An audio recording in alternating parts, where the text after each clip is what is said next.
40 months for the Grat.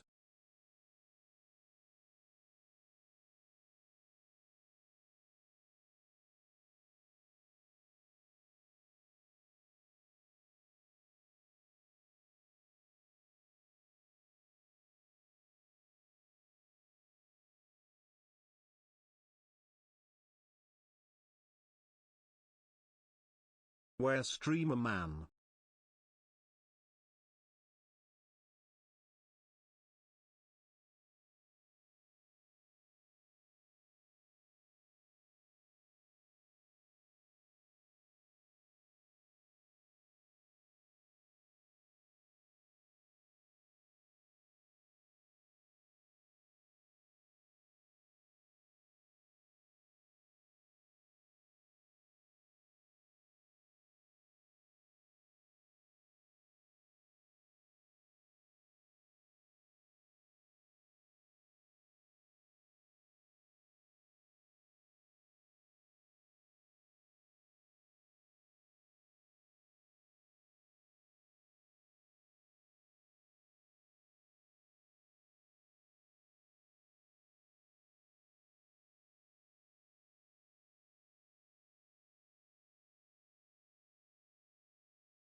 Big stream today. Let's go.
Juan going down today Pokemon.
Let's kick some Hispanic ass today.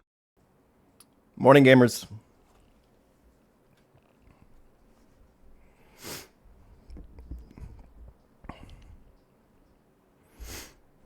Welcome back.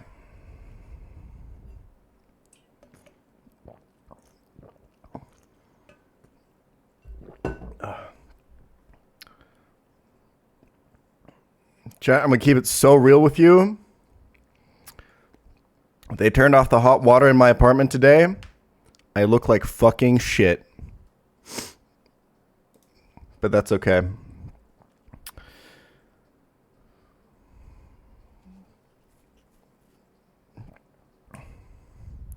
Hope you guys are doing well. I was offline for a while. Keeping it super real. I started calcing the back-to-back offline. And then I was like, wait, the next double fight looks really easy. So I'll just calc that one offline again. And that took me like a day. And then I was like, while I'm here, because I'm having a good time, I'm listening to some podcasts and just calcing and stuff.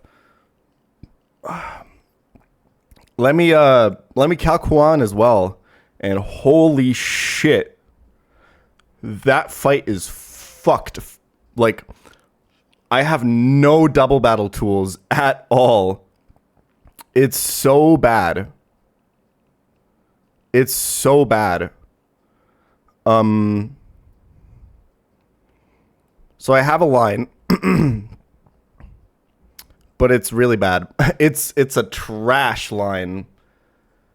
It sacks, it risks, it's Kino, is what I'm trying to say. I have some questions about the Juan line as well before we go for it. We're going to lose a lot of Pokemon today, is what I'm trying to say.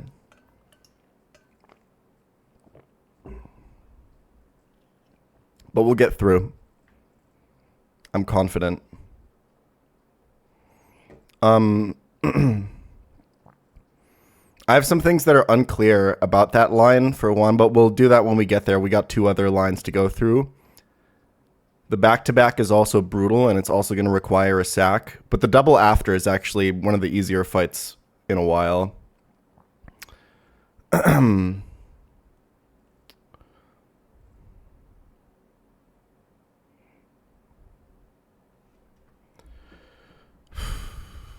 Is it a risk you know you're risking? I'm not sure yet. It's a really bad risk. But we'll talk about when we get there. I'm pretty sure the back-to-back, it's a sack, but it's almost riskless.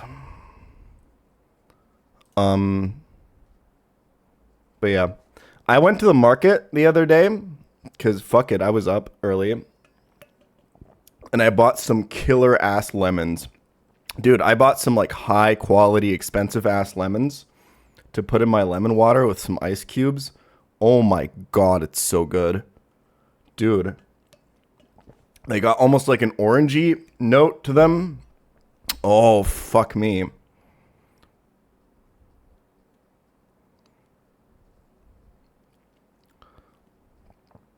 It's the quality, the difference between like low quality and high quality lemons is actually pretty astounding. I gotta go to the market more often, man.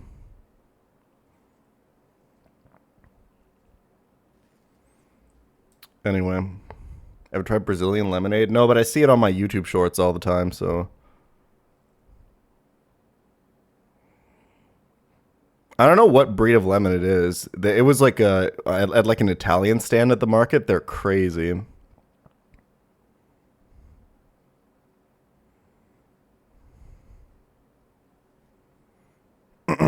Anyway.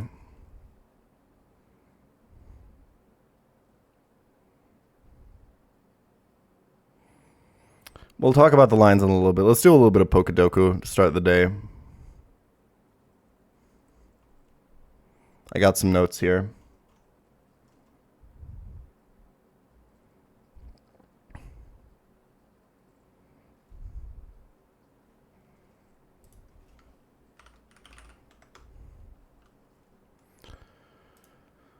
I haven't done Pokedoku in a bit. Dude, we get poison fighting every single time, I swear. Kanto, Grass, Monotype Legend. Okay. Sneasel, Hisui. Kanto fighting. Machamp, Gmax. Fighting Grass. There's a good one to pick here, but I don't know it. Lilligant, Hisui. Poison Monotype.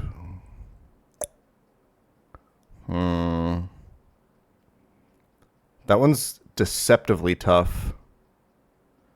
Kanto Monotype. Kingler Gmax. Huge.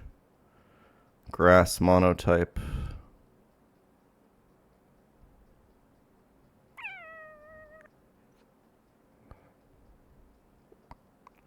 Not sure yet. Legendary Poison.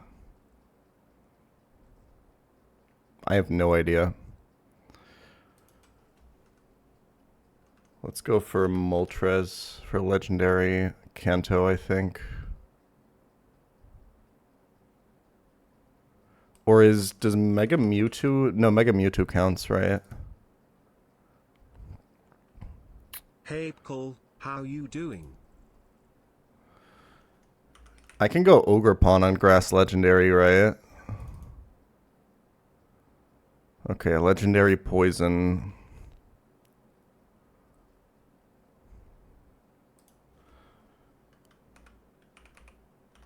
Monkey Dory. Nice. Monotype Grass. Monotype Poison is so hard for some reason.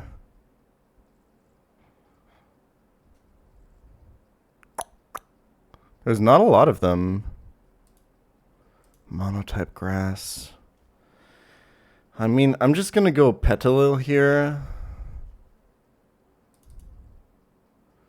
Let the bodies hit the floor. Let's do Garbodor Gmax on Monotype Poison. That felt okay.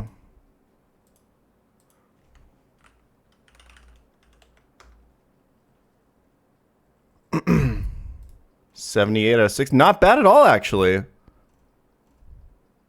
Nidorino. Okay. I guess picking... Yeah. Sam... Okay, I think we cooked on most of these, to be honest. Virizion, sure. Yeah, picking Ogerpon here was correct. I think we basically hit all of it, except for, I guess, Nidorino being picked half the time of Garbodor Gmax. I don't know how that makes sense, but I guess like the Nidorans are so split, right?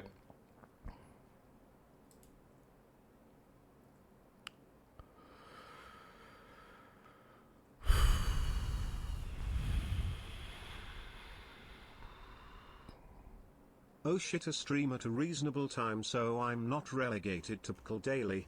It's crazy, right? Okay. I think it's time for the back-to-back. Inverse Pokedoku, try to pick the other most pick mons. I mean, you can just play that way if you want to. I know some people do. Or some people try to fill out their Pokedex, so they try to like get Pokemon they've personally never picked before.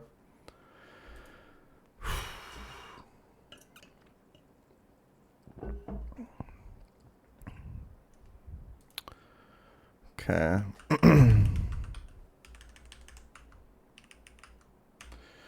Okay, hold on. So the good thing about all of these lines that we're about to take, with the way that I've cooked them, is we're not going to need any scales or candies to get through. There is one question on Huan where we could invest a scale to make it safer. Thank you, Tara. But we'll talk about that when we get there.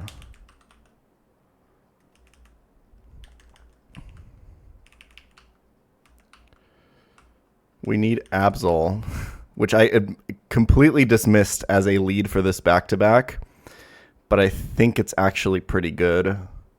When you, it's not 100% safe, but if you, as long as you ignore that,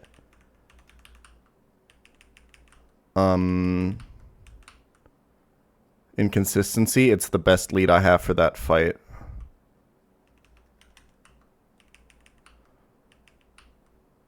Like, even just getting attacked on turn 1 is fine. I just can't get crit.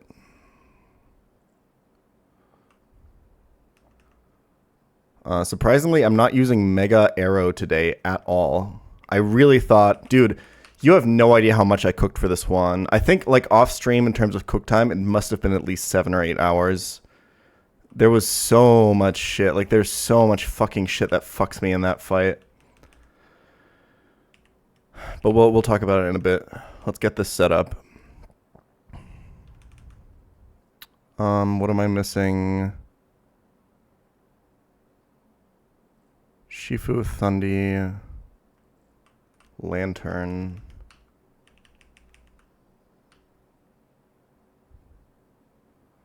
Could have farmed ad money by cooking on stream. Yeah, but like, the experience is just different. I'm pretty sure overall, if I'd spent the time cooking on stream, I probably would have found better lines. Just because I have so much input from chat, but also I would have gone crazy. And it's just nice to kind of sit back and relax and have to do it without being entertaining at the same time. That helped. I was mostly just kind of locked in, and I didn't want to... I just did... Basically, if I start doing a little bit of calcing off stream, I can't really, like, stop until I find the line, you know? And that just happened the last, like, 3 days I was supposed to stream, so... We're here now. Like, I think... It's a double-edged sword. I think in terms of final results, I think my cooks are better on stream just because there's so much input from chat. But also it's, I think overall, maybe a little bit slightly less enjoyable experience, depending on my mood. Because with the good backseating that helps me, there's so much fucking bullshit that I have to dig through. Yeah, Wolf, I looked at a lot of lines, actually, that scaled speed on Gallade for my Huan lead, and it looked pretty promising. But it was not it. Again, we'll talk about it when we get there. I have a few things to talk about before we do Huan, because I'm a little bit shaky on some of it. Okay, let's see. I need Brick Break on this guy. I have it. This is fine. I need Fire Punch on Nidoqueen. I need Natural Gift and Waterfall on Gyarados. And then this lantern set is fine. I could theoretically teach Surf here, but I'll just keep Heal Bell because ideally I don't need it.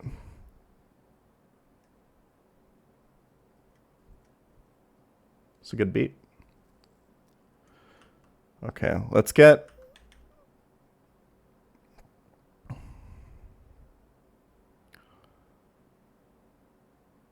Let's get Fire Punch for Nidoqueen. And then I need a Specs and a Scarf.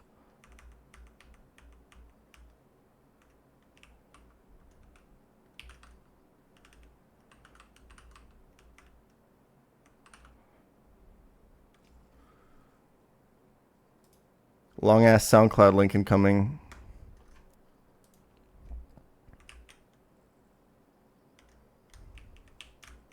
Early stream, let's go.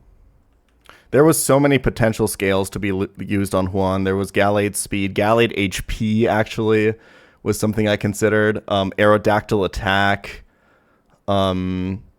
Scaling Detect on Absol. Scaling Protect on Gallade, which we're going to talk about it in a bit. Let's go. What else? Oh, Scaling Speed on Durant. Scaling Speed on... on Arcanine. What else? There was so much. Excadrill.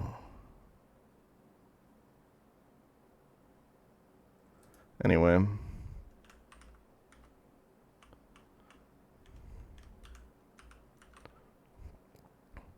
I think scaling plus speed on Thundurus I considered for a little bit.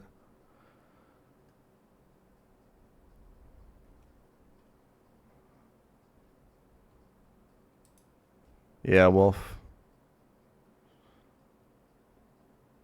Okay.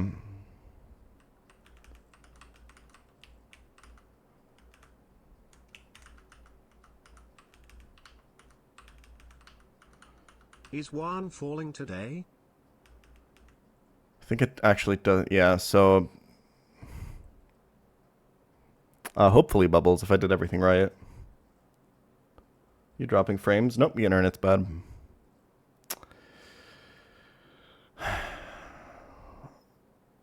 I'm gonna go ahead and drop Sludge Wave here, but it doesn't matter.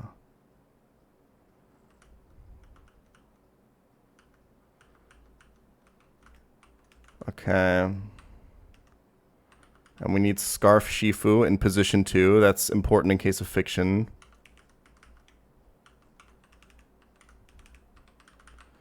Specs here. And then Nidoqueen gets Shed Shell.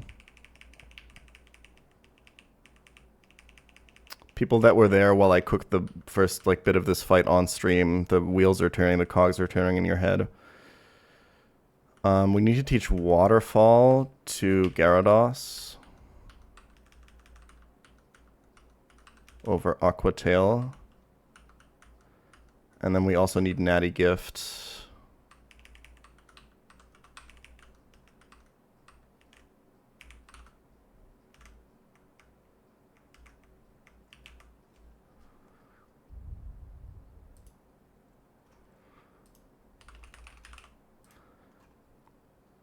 Gyarados is actually kind of goated in this fight. Well, it's not goated. It's pretty good, though. It kind of does what I need it to do.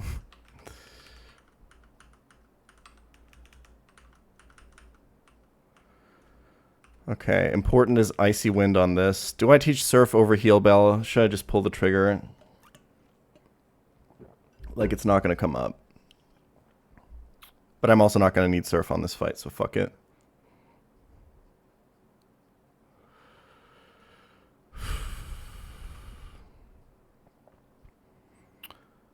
Once I decide to ignore some of the more perverse fiction that can happen in this fight, the cooking became a lot less stressful, I will say.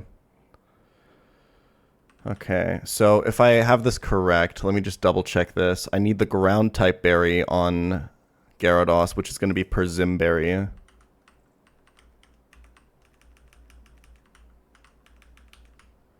And then just Citrus on Lantern.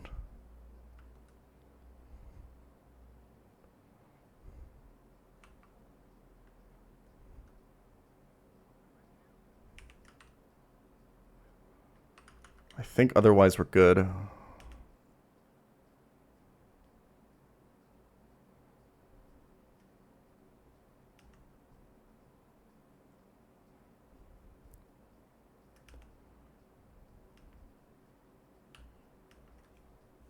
Checking my notes.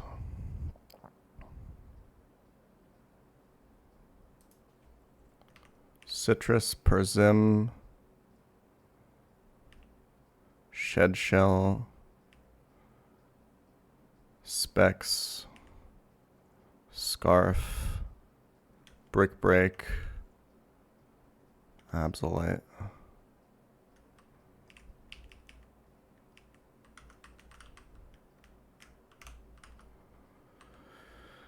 I think it's time.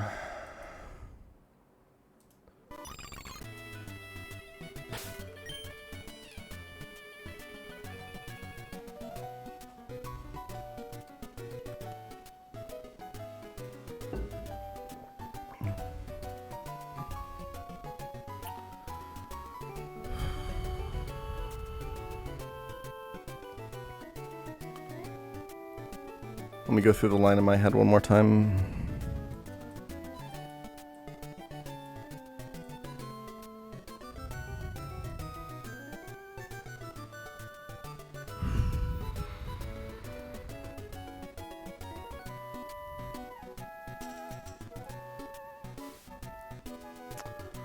It's not riskless, but I think it's really good.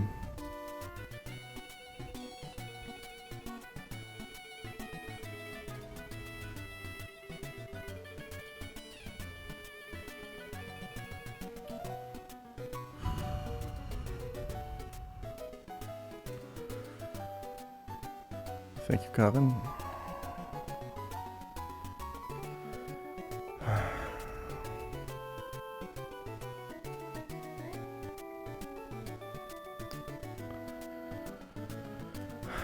There is fiction I can definitely steer out of. There's other fiction that's really scary. Thank you, Squirk. Squirk, aren't you fucking streaming, bro?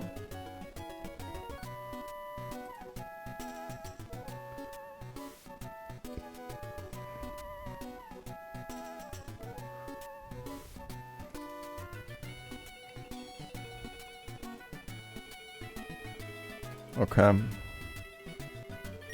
He's gonna lap you. He's like 5 fights away from me. So yeah, probably. Okay.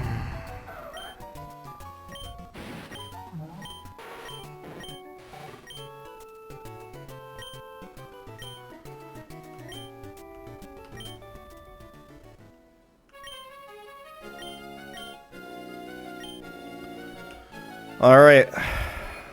First of 3 premium off-stream cooks.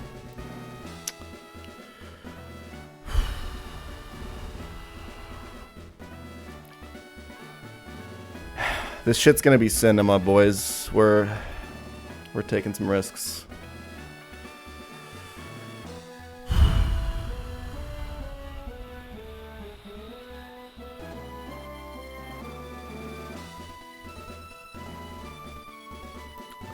But I think we're good.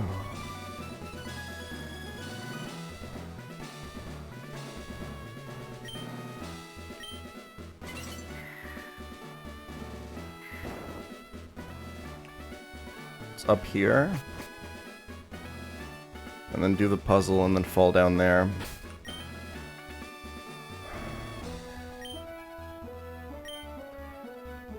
Considering I cooked these off stream, I am so much more nervous. Oh, fuck me.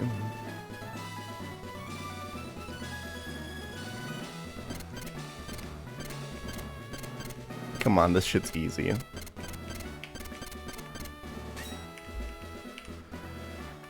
Alright, this is a back-to-back, no healing or switching your team in between. It is a 6v10.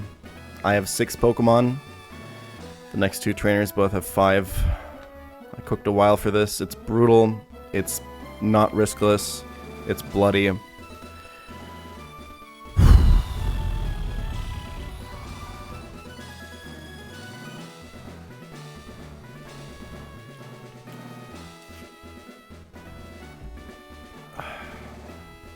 Nidoqueen's like, bloody? Bloody? I mean, it could be any one of us guys, right? He could be talking about any of you.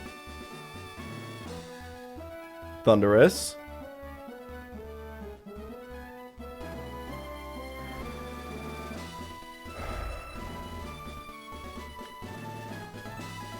Alright, this first fight it's not very rigid, it's not very, like, there's a lot of ranges and weird stuff that can happen. But in the grand scheme of things, I think it's pretty safe considering how unlikely the fiction is to happen.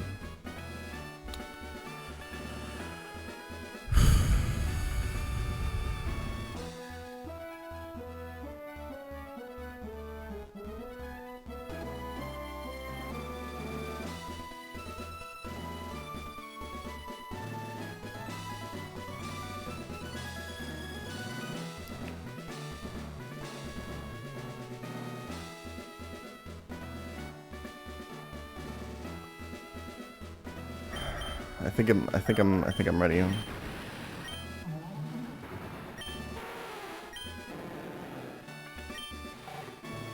think it's all good.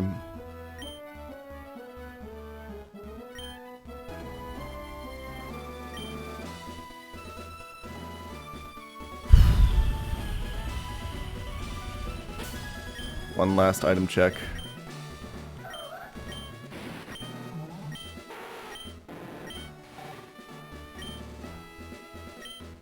Persim is right? Persim is ground. Okay.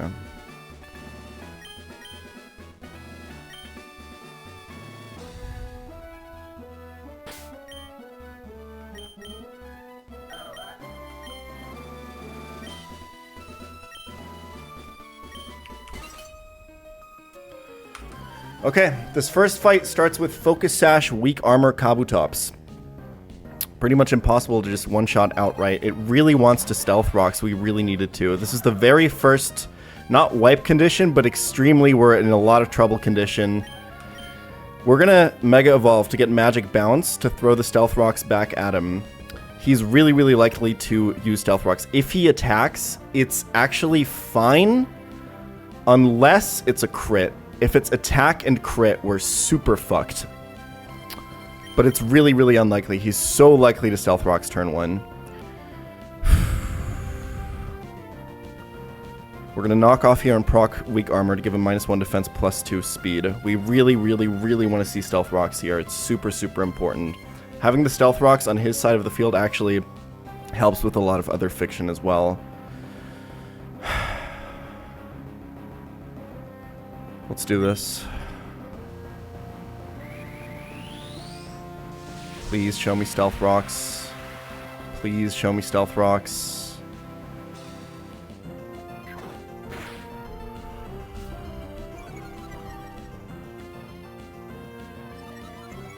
Please show me Stealth Rocks. Okay! He has to attack now, which means we can always Sucker Punch, and with the defense drop, this always kills. This should always bait exactly Excelgor, who's going to take Stealth Rock damage. This is Bug Buzz or Focus Blast. He sees kill. We're going to go to Nidoqueen, tank that shit. And with the Life Orb recoil and the Rocks damage, we actually have a pretty good range to kill this with Fire Punch. If we don't kill it, it's okay because he is... Let's not get ahead of ourselves. There's the Bug Buzz. Don't show me drop. It's not great, but it's okay. He's really likely to click spikes here, and we're pretty likely to kill him here. This is spooky with the drop. It's really spooky. It's really, really spooky.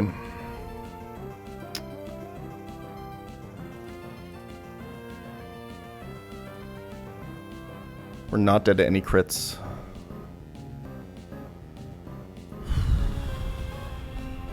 He's so likely to spikes. So even if we don't hit this range, it's okay.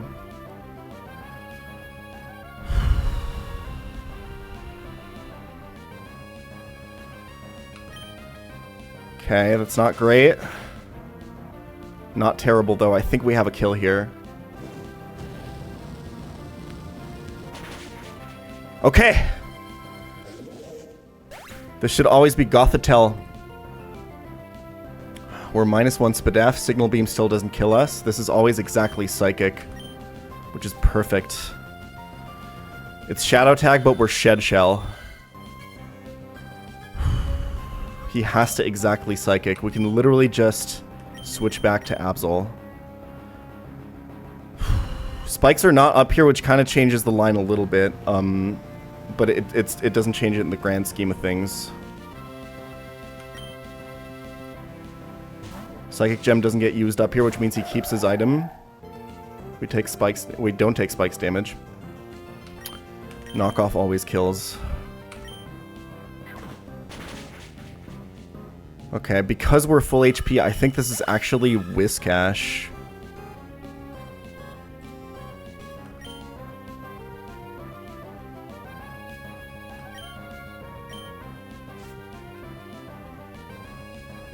Yeah. We have fast 2 at KO, so no threat of D-Dance here. This is Waterfall or Earthquake exactly. So we go into Gyarados now, and Gyarados is just going to fight this 1v1 without holding an item, just trading blows. We get Intimidate as an advantage here. We want to see Earthquake, but I think Waterfall is more likely. Gyarados actually outspeeds this.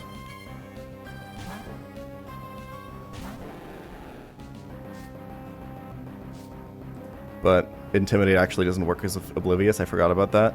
It's all good, though. That doesn't change anything. Earthquake is perfect. Okay. He can't D-Dance. I have fast 2 at KO with Power Whip. Waterfall does not 2 at KO. We want to see some flinches. We don't want to get crit. But it's okay. We just can't take like a massive amount of damage. He actually doesn't do a lot of damage back at all with Zen Headbutt. It's like 22 to 26. He can't flinch us because we're faster. It's kind of all good here. We have a lot of advantages on our side. This is just a straight-up brawl.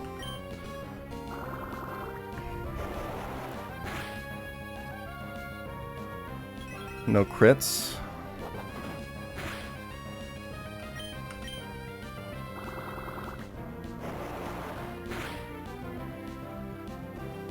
I think we're good. Power Whip is inaccurate, that's why we're not clicking it. Okay, I think we're Gucci. We Waterfall again.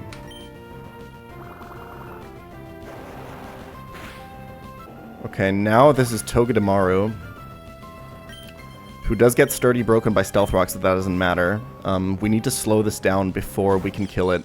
So Gyarados is holding a Perzimberry, which changes Natural Gift into a Ground-type move, which actually always kills this. We just need to get Gyarados back in after lowering this guy's speed. So we're going to go to Lantern here, who has Volt Absorb.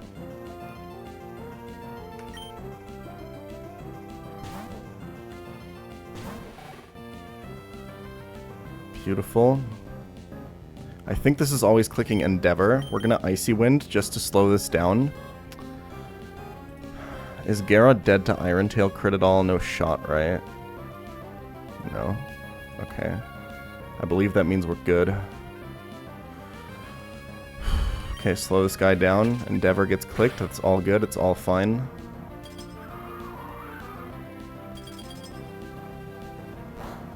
It obviously can't use an electric move because it knows about my Volt Absorb. This is always, I believe, exactly Iron Tail. Crit max rolls 126. Gyarados is now faster. I think we're safe. I Icy Winded, right? I'm so fucking nervous. Okay.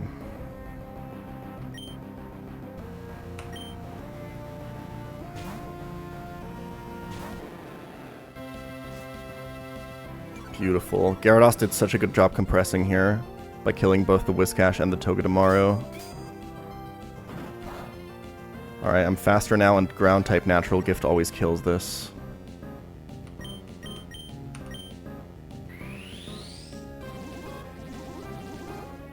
Beautiful. HP on Gyarados does not matter at all for this next fight.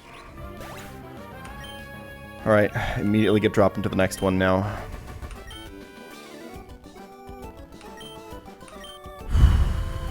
Luckily, Urshifu does a lot of good things here. I think there's no more fiction that can happen. Okay. So Absol obviously does absolutely nothing against this terrifying Cryogonal. Turn 1 here, he cannot explode over Aurora Veil. This is either Aurora Veil or Blizzard. It's perma-hailing here. We need to switch.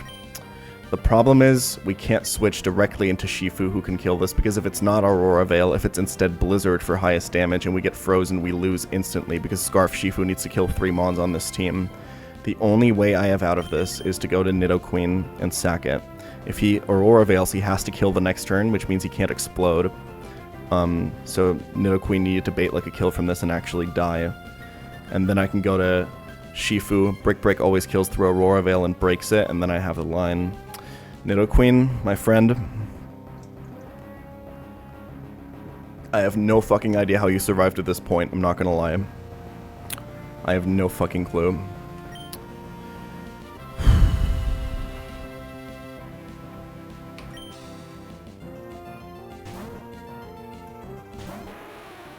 Aurora Veil here is fine. He has to kill now. Doesn't matter what we click, we always die.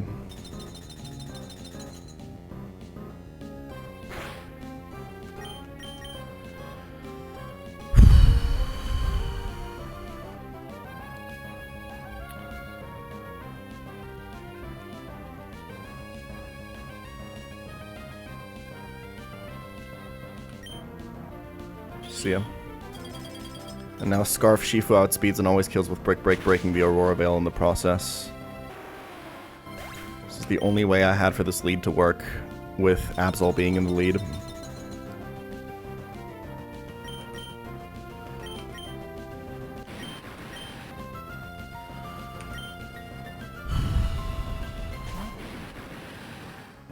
Alright, Brick Break kills this, and always baits exactly Electivire.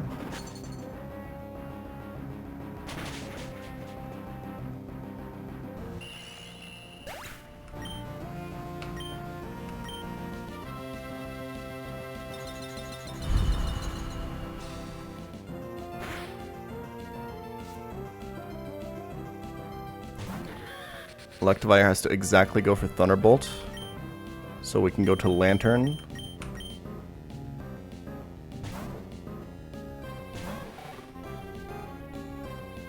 Heal up. This is now always Focus Blast.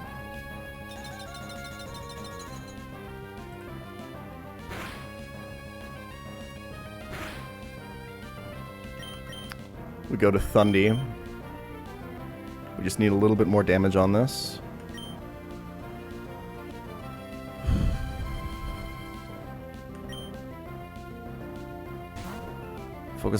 Focus Blast crit drop here I think is fine. Because I can just repivot, and then he'll have taken enough hail damage. Okay, I am faster. This has Vital Spirit, not Motor Drive or anything like that. But I'm just going to U-turn.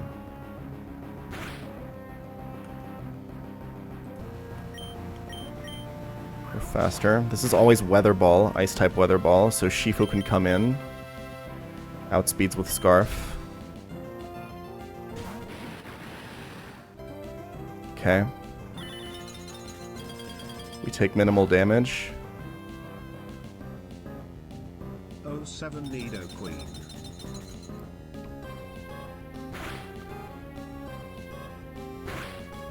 We take the next kill with Close Combat. And this is Sigilif for what can only be exactly Air Slash, because it sees kill.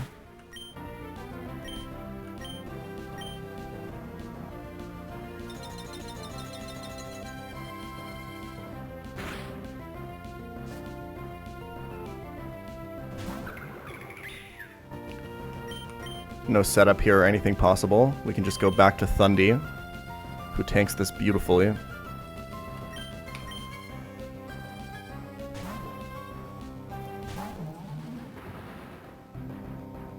We outspeed and always kill with Specs Volt Switch.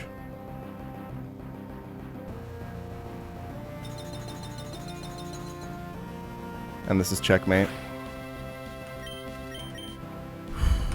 Because Scarf Shifu sweeps the rest. Whew.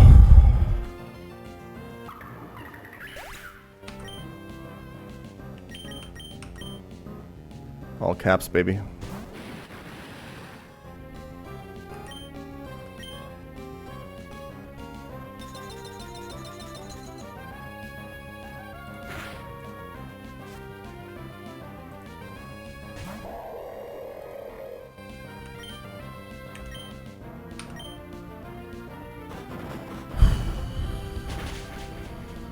Slush Rush Bear taking the back, but we just outspeed with Scarf.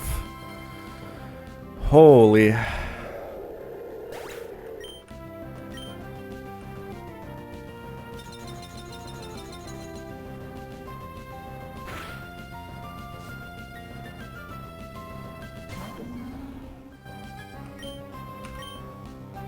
That was not the last sack of the day, lads. This gym is brutal.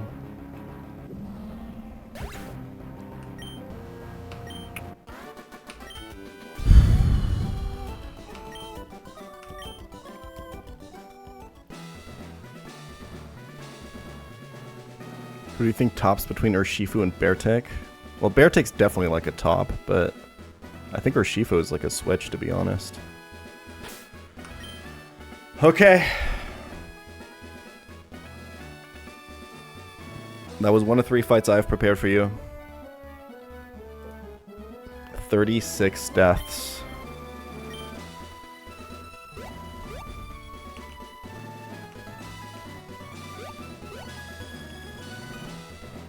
Have you listened to Brat yet? Yeah, it was pretty good.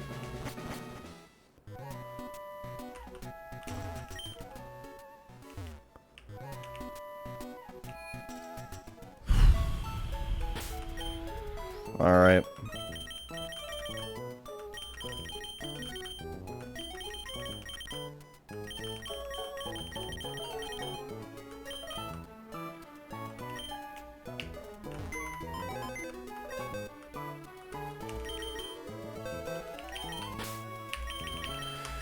See you later, Nidoqueen. Actually, pretty valuable Pokemon. Like, the resistance profile on this is so good. It resists so many, like, combinations. But alas. Namely, actually fighting poison, which is, like, a really common thing you have to deal with. It would have actually not been bad on, Huan. But I think I had no other sack that worked here, unfortunately. But I think having this for Huan would have improved my line, I think. We're still not done sacking. Like, the box is so fucking thin, man. LJ does make it out alive, and it does have very similar resistances, that's true.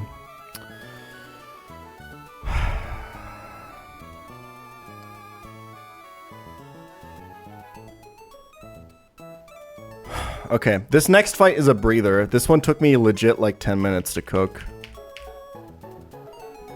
I just gotta make sure I have it right.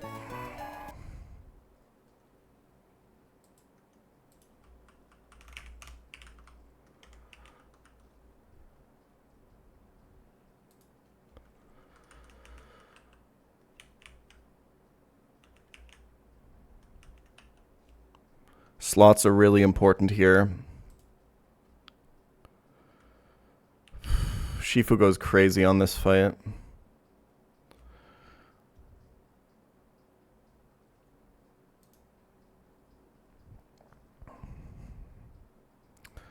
So I believe it's actually AV Costa on the lead.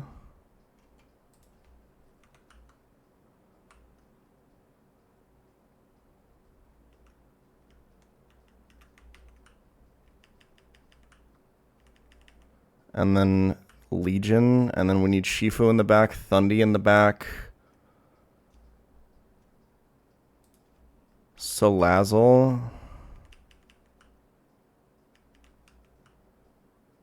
and Sandslash,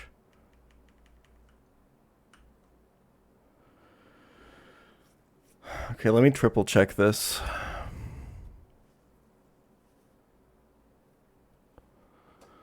Slots are really important.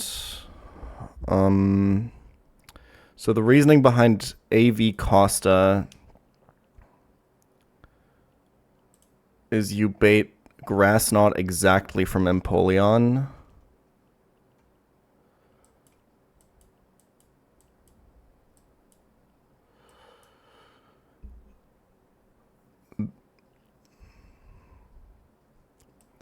The ranges are a little bit complicated here, but like trust me, the setup works really beautifully.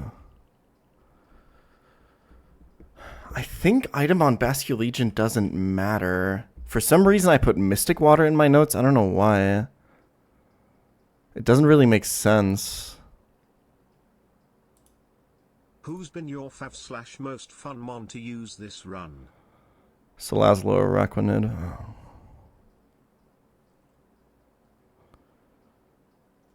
I don't think I don't know why I put Mystic Water there. I think I'm losing my mind. It doesn't matter at all. Literally the only reason I'm leading Basculegion is to lead with something that doesn't bait kills from anything and doesn't bait and can't get faked out by Mr. Rhyme. I'll go over the line again, I guess.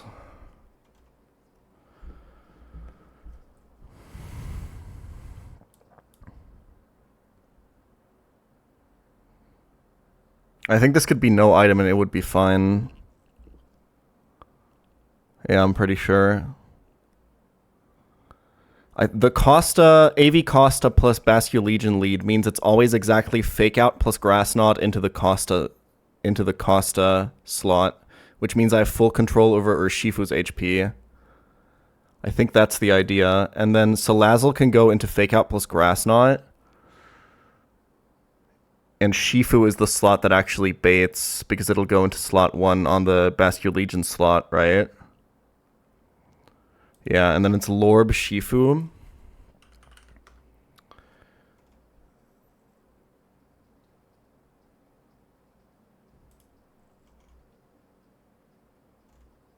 Who...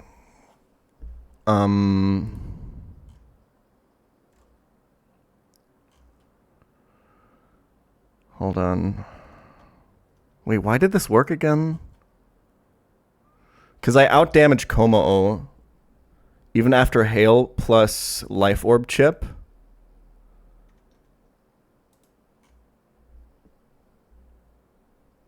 Was that it?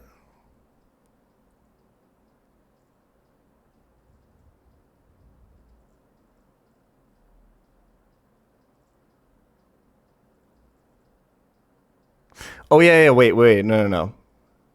It's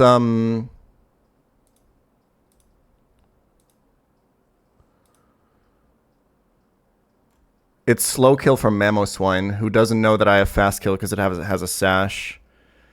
And this won't have fast kill. This won't have slow kill with Aura Sphere. That was it. I remember now. Because I'll be at 84%. And then after another round of Hail plus Lorb, he can't protect anymore, right? I think.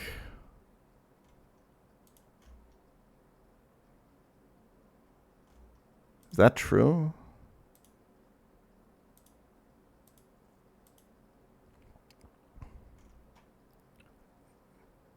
Yeah, I'll have taken 32%.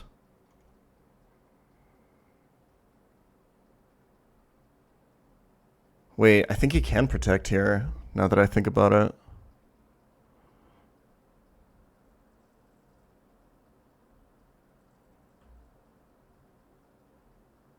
No. It's, yeah, it's another turn of Hail.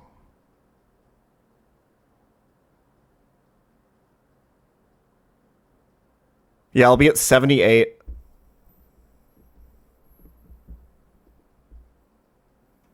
I remember now, yeah.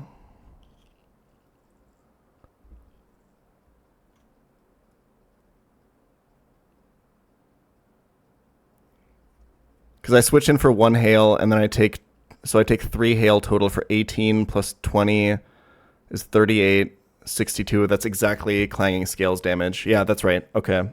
Which means he can't protect. And then Lorb, close combat for 61, and Poison Barb, Sludge Bomb for 38 exactly kills. It's 100 plus... This like works out really beautifully. Yeah, it does 261 minimum.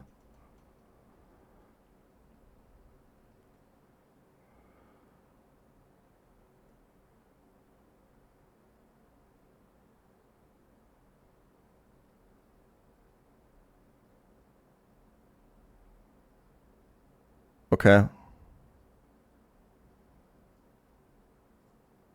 Yeah. And the turn I Surging Strikes this, I actually Flamethrower this. Crit burn is fine because the healing from Ice Body comes first.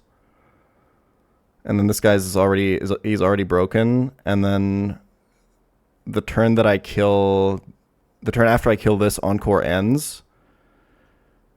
And I Encore this again on its last Fake Out PP while I switch to Sand Slash. And then I kill with Sand Slash while I switch to Thundy. And then I double into the rest and then I win. Okay, so I'm pretty sure Bastion Legion item doesn't matter. I don't know why I wrote down Mystic Water. I think that's just a mistake.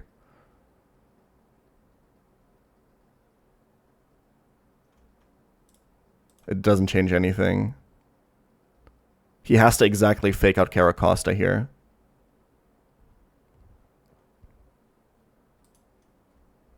I'll just go Citrus Berry. Okay, I need a Choice Band and an AV.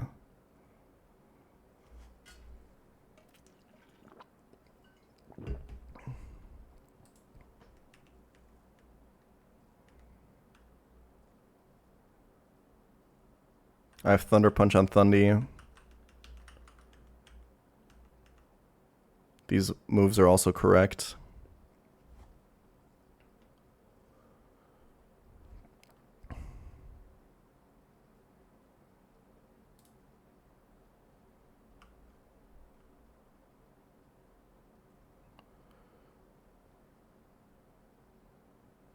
No. The Mystic Water there is no chance it ever matters.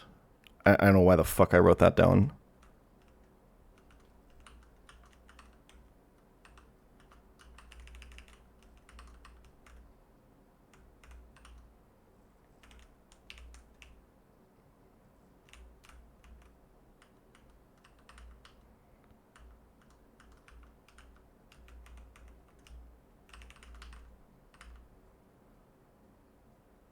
Keeps Legion hydrated. That's the only explanation I have. Okay, slots are really important here.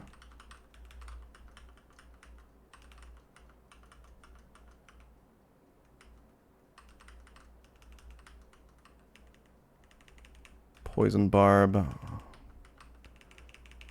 Expert Belt. Okay.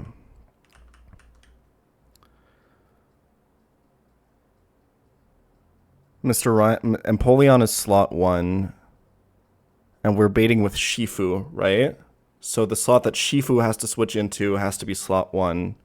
So Bastion Legion has to be slot 1 because we're switching Shifu into the slot that doesn't get faked out so that Shifu stays at predictable HP for the baiting.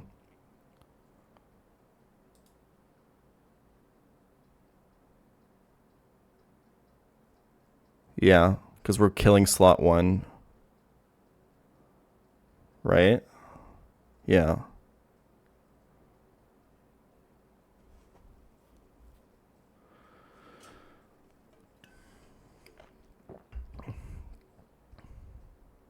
Okay.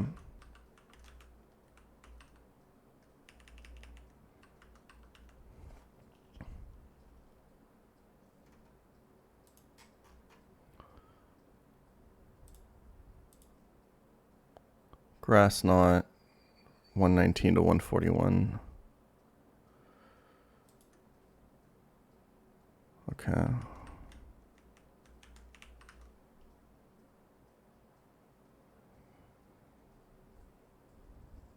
Is there D&D today? I think so, right, Moot?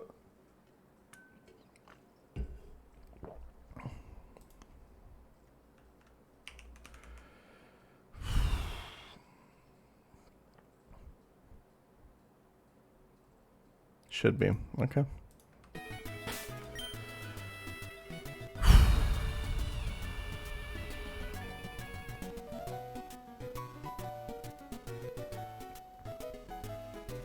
know what I should do? Give me 1 second. Since it's not dark out yet.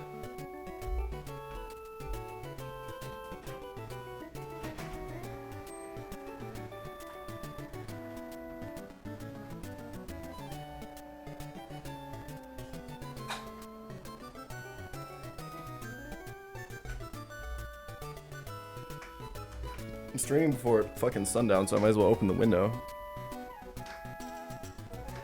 Don't have to worry about the fucking moths. Okay, is this setup correct?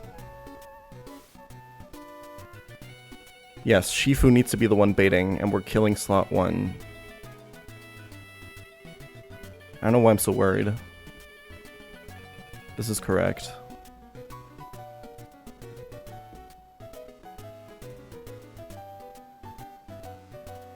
Yeah. Okay, final trainers of the Huan gym. This one's pretty easy. Because Encore is broken.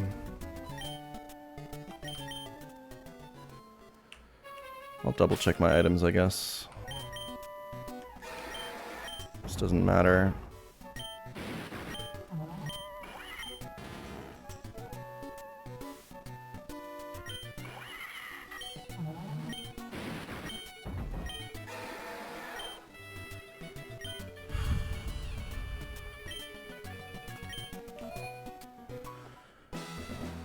Okay.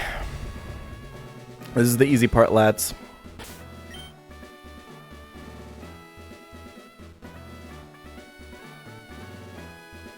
As a Hispanic person, I really appreciate your pronunciation of Juan. Is there anyone I've never... Does anyone pronounce it like Juan? I've never heard that. I've never heard someone pronounce that any other way.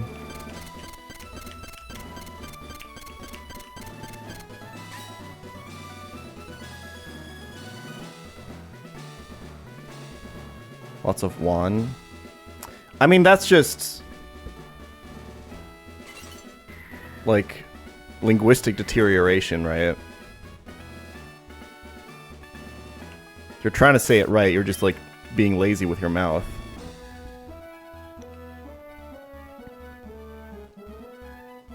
GL today.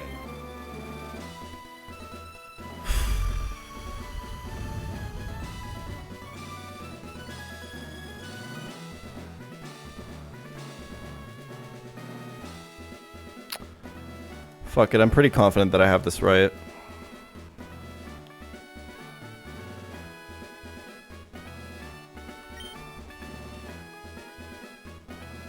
Or did some people pivot the Pokemon category instead of SV? Just less annoying people asking about the category.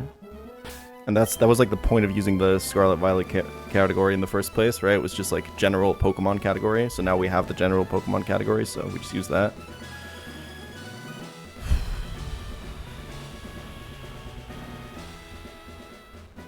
No moves I need to teach, I'm pretty sure. Yeah, I think we're good.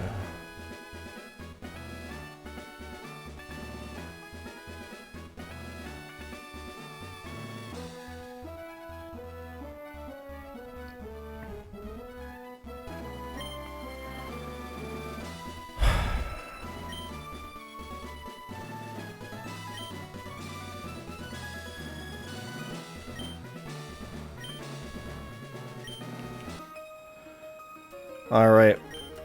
Like we've done so often, we're going to abuse Encore for this double battle.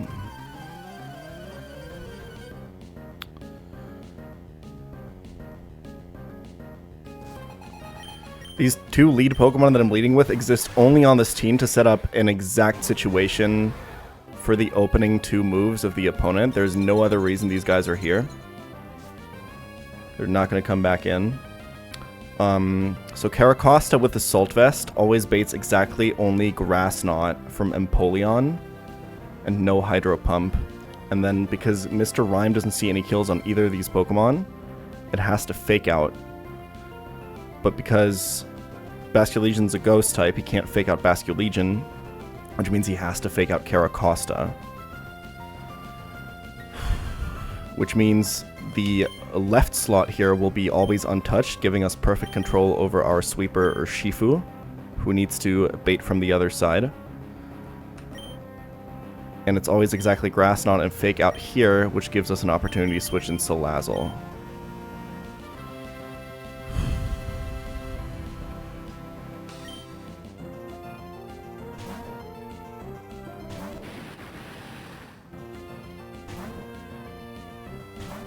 Show me fake out. Perfect. And show me Grass Knot. Beautiful. For a second I thought that animation was hitting Urshifu. Okay, we take 1 round of Hail Chip here. The HP ranges work out so fucking perfectly for this fight. I just want to point that out because I always get really mad when I have 99% ranges. After 2 rounds of Hail Chip plus Life Orb plus Close Combat drop, we barely don't bait in Kommo-o next. So we're going to Close Combat to kill this.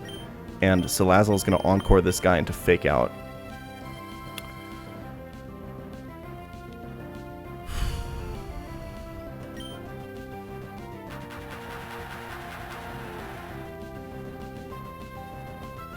So this perfectly baits Mamoswine, who thinks I don't have Fast Kill because it has a Focus Sash. I take the drop, I take the Life Orb chip. I'm barely not in range for Kommo-o to see a kill.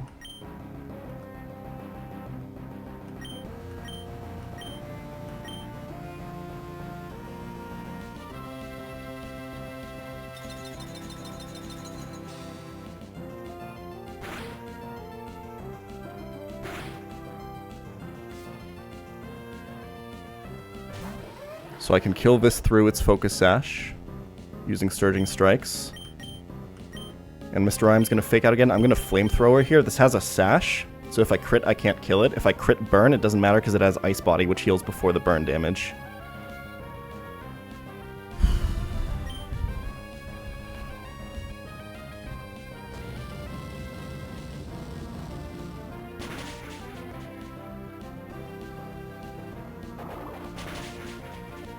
Beautiful.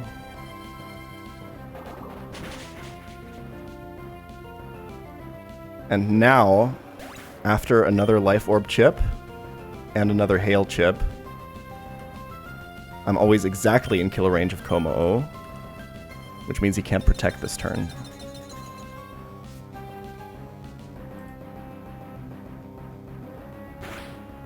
It's the last turn of Encore.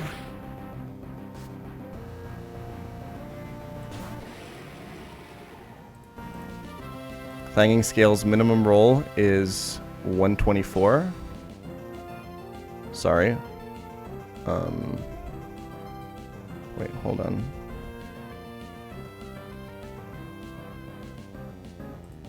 It's 195, sorry. So he can't protect. And the ranges line up perfectly so that Life Orb Close Combat and Poison Barb Sludge Bomb always exactly kill this Kommo-o.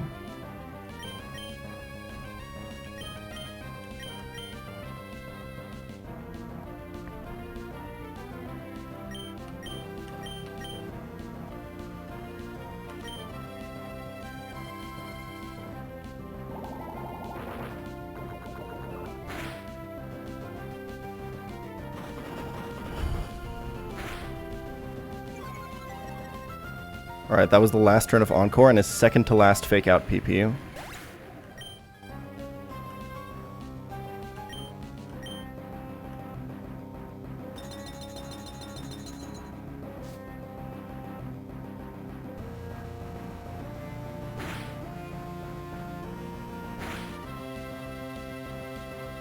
I'm going to make him use his last Fake Out PP here while this switches for Sandslash, who has Slush Rush in the Hail. Double its speed.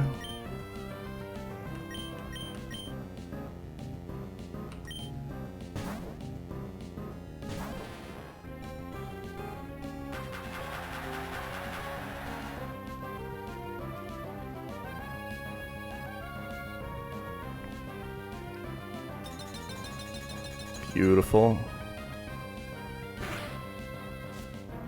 Now even with minimum roll of Flamethrower, with the help of Expert Belt, Smart Strike is always going to kill this, and Salazzle can switch for the final sweeper, which is Thunderous with Choice Band.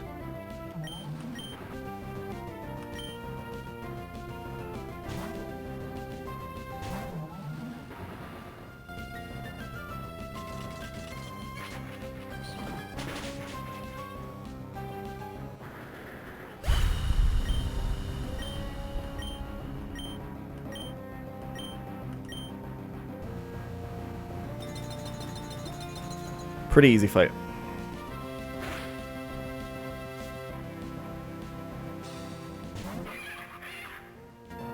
Can just kill this with Icicle Crash plus Thunder Punch.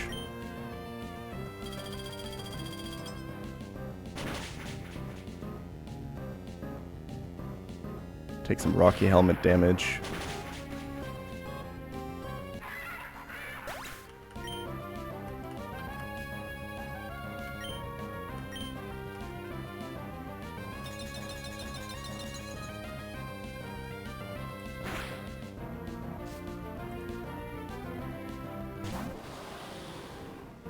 And then we can kill this with Break Break and Thunder Punch.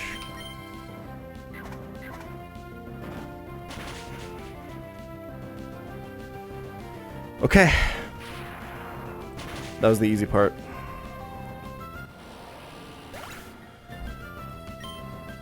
Oh. Only one left. And,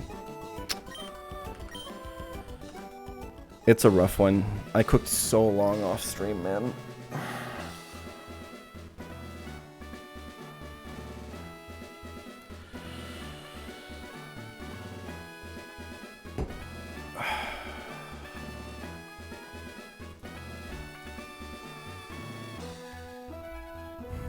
E4 today.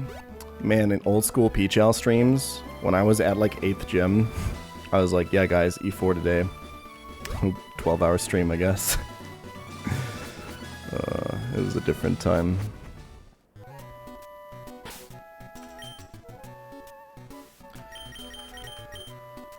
Okay. So, basically, I think what this next part comes down to, this is a really unclean line. There's like a straight up like emergency exit sack in it, and it's not risk-free. I think I can make it a lot less risky if I scale Protect on Gallade.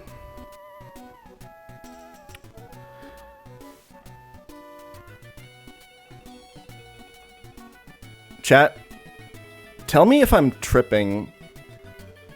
I feel like I've heard that Jaboka Berry doesn't work when the Pokemon dies. Is that right? Yeah. Okay. Okay, well that's... yeah. That means we have to either take a massive risk or scale Protect on Gallade.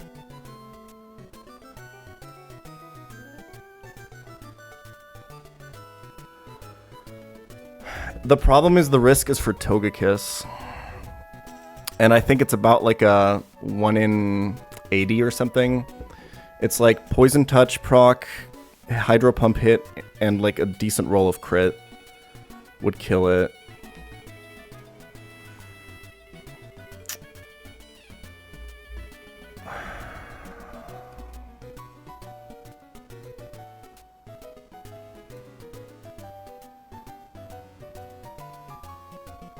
But like the other one where I use Protect Gallade has some other fiction associated for it because it means I can bait Muddy Water from Keldeo.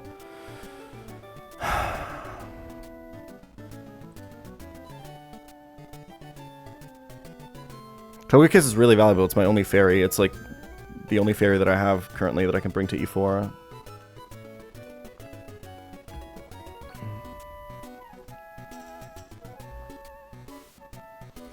I don't wipe if it happens. Like, I still win the fight, I'm pretty sure.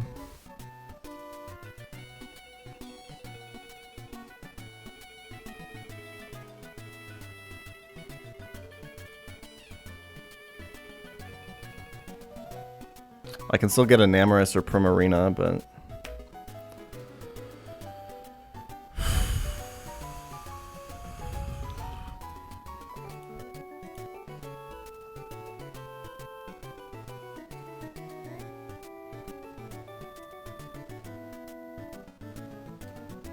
It's like...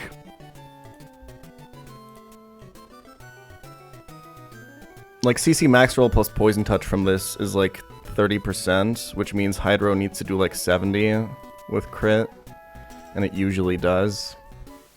Like, it's a little bit roll dependent, but essentially it's poison touch, Hydro pump hit, crit.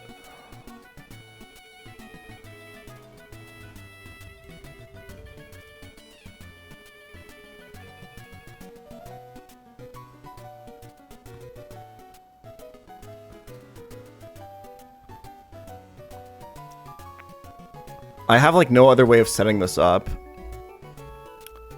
Like this exact sequence, I spent like 3 hours yesterday trying to figure out exactly because I had so many options. Because I essentially, basically what I have, chat, is a line where like I kill this whole team with like 3 Pokemon. Shifu, Pult, and Arcanine. And the rest is just there to pivot. And like I have a lot of freedom on what I use on those last 3 slots. But I think this is the most consistent version. This still has some other fiction with like Poison Touch crit on Dragapult, which can become scary. Really scary, actually. And that is mitigated if I do the Gallade thing, but if I do the Gallade thing, we're looking at potential Muddy Water shenanigans. Potentially, although it's pretty low. He needs to do like 63, so he does that with...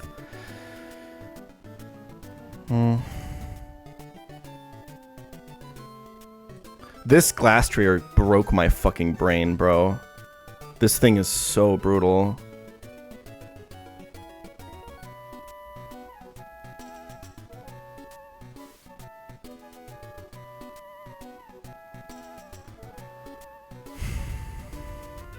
Like, scaling Protect on Gallade doesn't even, I think, overall make it less risky.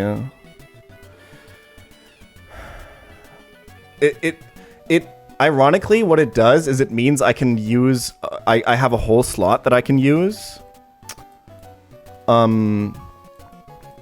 Which is really funny. But I can't do anything with the slot, because I don't have time. To utilize it, basically. It's really fucked. Like, basically, Gallade would come in on Guaranteed Close Combat from this and always bait Keldeo. But then if he does too little damage, and that's like another fiction that can happen, if this does too little damage in theory, sometimes Gallade isn't dead to Hydro Pump and then this can attack her Shifu and then shit can go really wrong. Or, you guys have no idea what I'm talking about because you have no idea what the line looks like, but...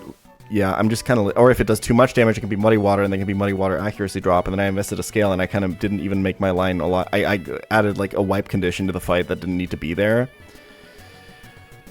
We can think about scaling, like, defenses on Togi, but that seems like the worst scale ever.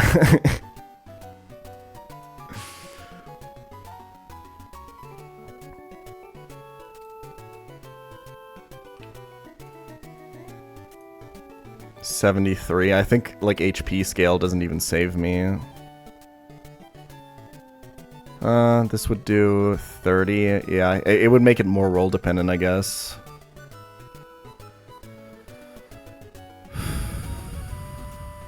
The problem is because Jaboka Berries don't trigger on kill, I have to go Jaboka Berry on Togekiss. This is why I can't go, like, Lumberry or something to prevent this. Which is really fucked up.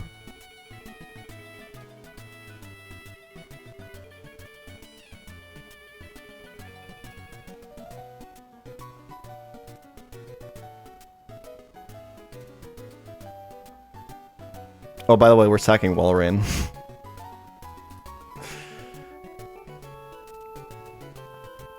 What's the setup? It's like this.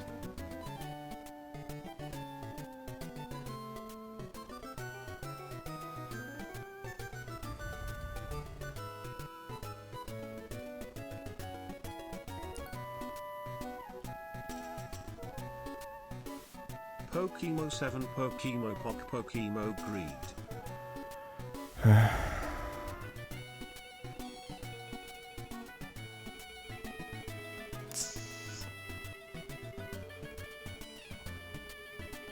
The only two things I can sack here, I guess there's three. There's Walrein, Alolan Sandslash, or Absol.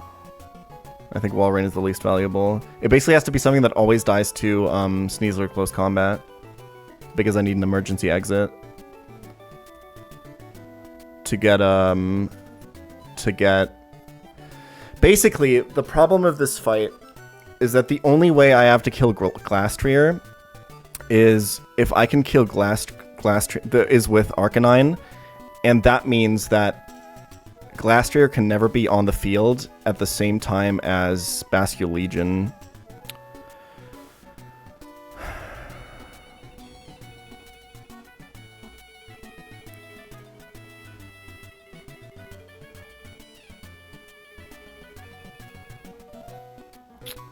Because of Basculegion Aqua Jet killing Arcanine.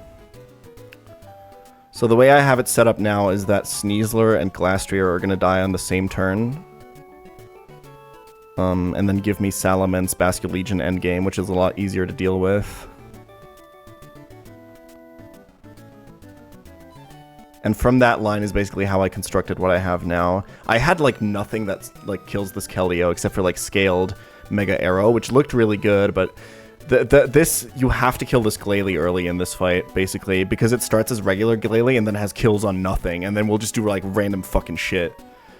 Which means I have to kill it exactly with Scarf Shifu. So that lead was basically always going to be locked in. This fight is monstrous, man. I even had like a really cool like Mega Arrow actually like always kills the Sneasler. And then you can even like, if you're willing to do like some fiction, you can lead with Caracosta and then like protect and hope that he doesn't like Blizzard Freeze or whatever. And then you can like chain Sneasler into Keldeo, but the position after that sucks so much ass.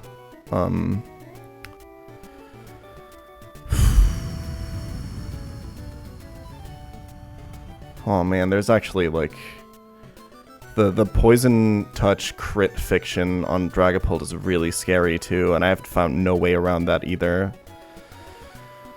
Because it's always Poison Jab on. If I do the Galley thing, then the chance of that happening gets a lot lower, but.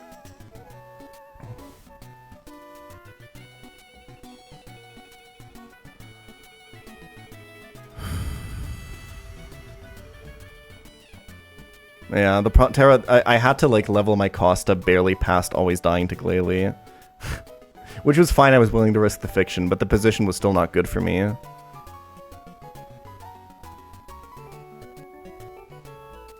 Because yeah, you can then go like kill the Keldeo and switch like Pult into close combat or something like no, you have to switch something into Freeze Dry then, and then like it becomes really awkward.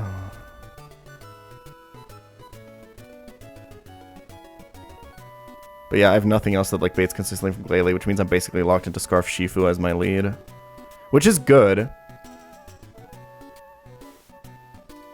But yeah.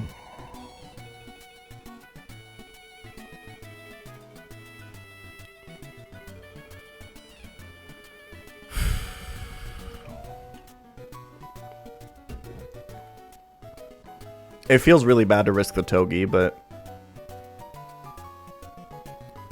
Dude, if it's max roll crit Poison Touch from... Or Poison Touch... Or if it's max roll crit plus Poison on Dragapult, shit gets really, really scary really fast. If I ever get into, like, Aqua Jet kill range of this in the endgame position, and then I can't kill Salamence anymore... Dude... I think it can happen...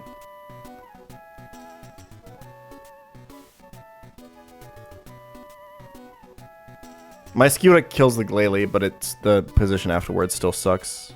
Plus, because I have nothing that reliably baits kill from Glalie, I have to... It can protect, right?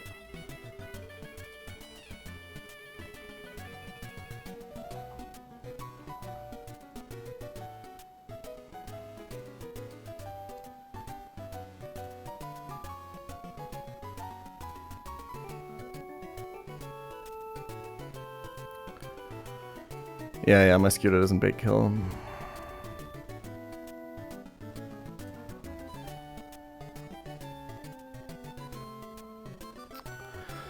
Yeah, I don't know. I think it's basically down to taking this risk. I just couldn't find a different way to do this.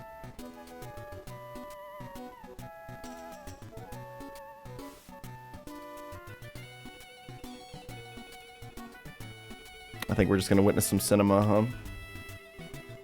Do we just send it? I think I'm never gonna wipe. But losing Togekiss is obviously disastrous for the run. Why worry about something that isn't going to happen, man?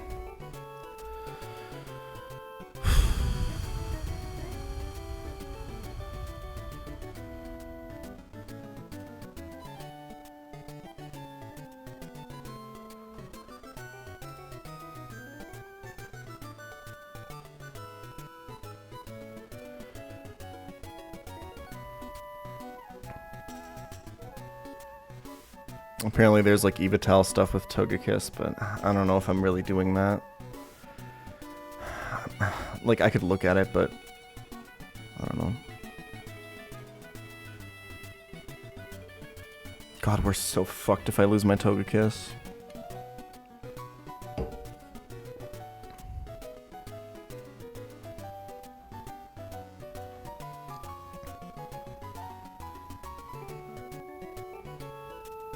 Unless I get a Nam, I guess, but or Prim, but the chances of that are pretty low. Florges, I guess I'm pretty likely to get that. It sucks so much because I thought I could find anything here that would be better than this. This is like so sloppy almost, but everything else carries some other risk, like Muddy Water from Keldeo or some other bullshit.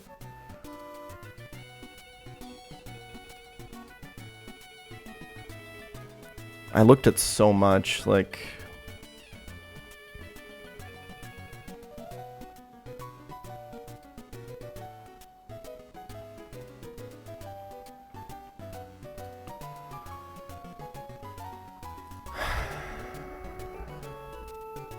I think I'll just risk it.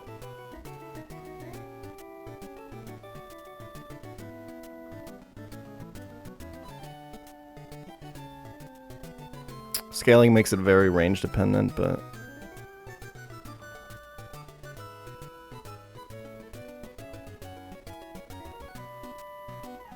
I don't know.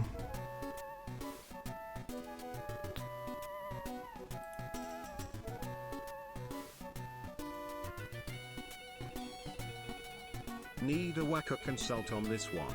I see flinches.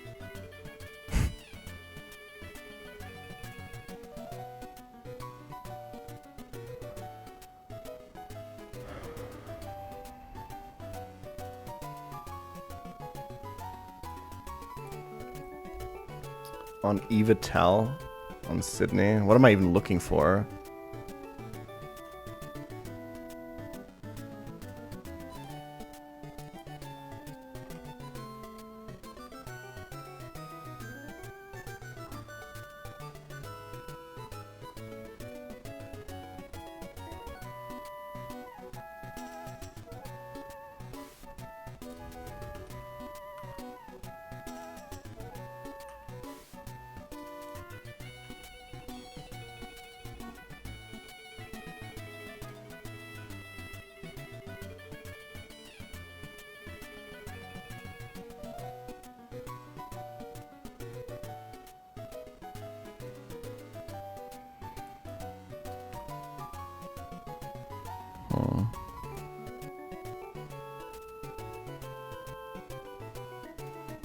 And you're just trying to out-heal this, or what?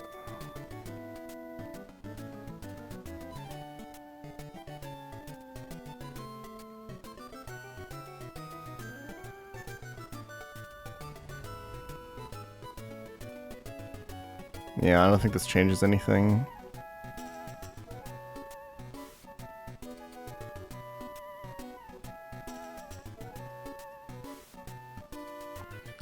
Let's send it.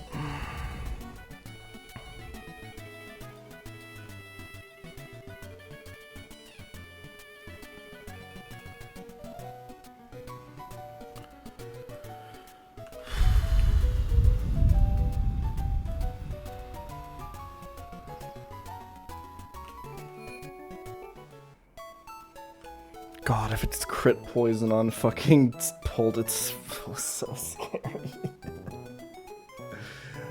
Oh.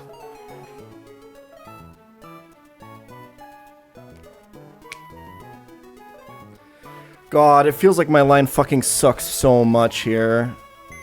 But like, you guys have no idea what I went through. I guess that's like the downside of doing this off stream.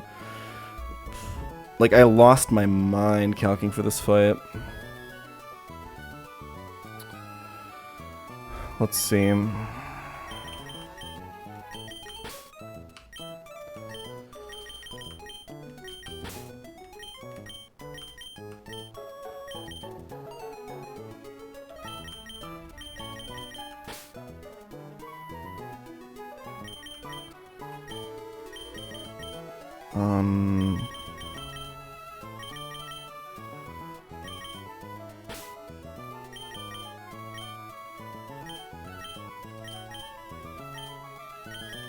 Pre-damageless true double. Yeah, dude, this glass tree is so insane, man.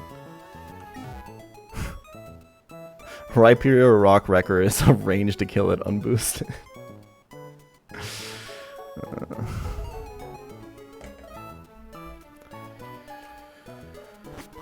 Okay. I'm killing slot 2. So I need to bait with slot 2.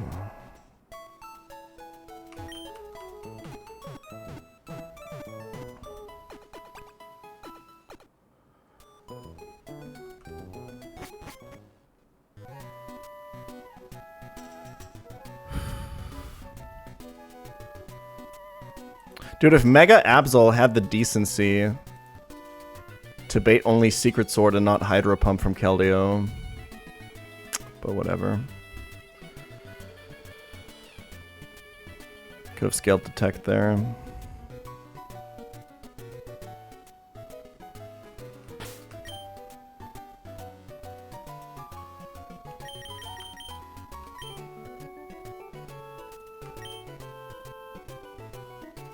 Okay.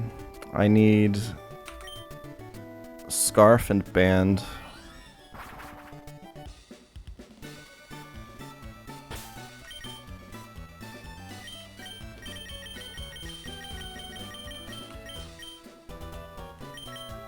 Oh, I need to teach Thunder Punch for Shifu. That's actually kind of important for when the Dragapult fiction happens. Good thing I remembered that.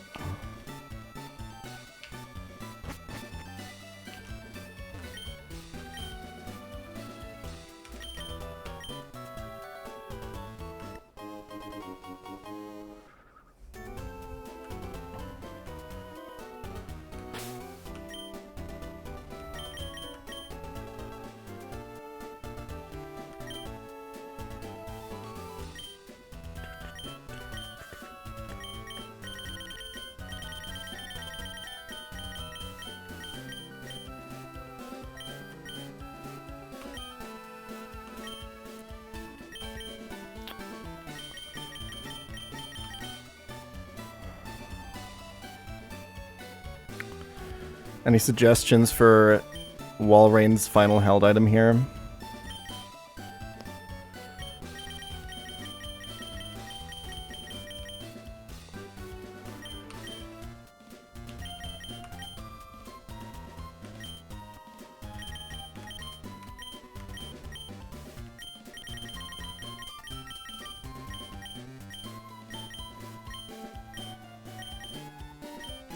What am I looking for?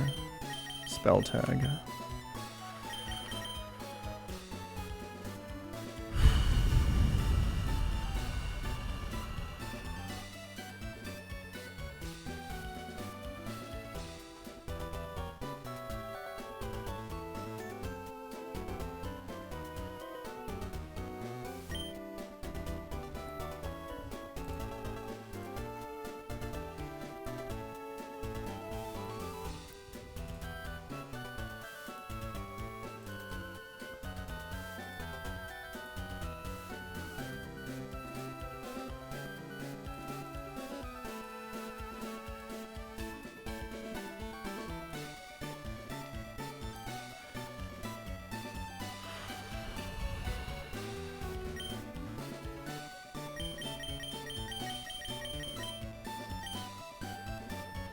Razor Fang.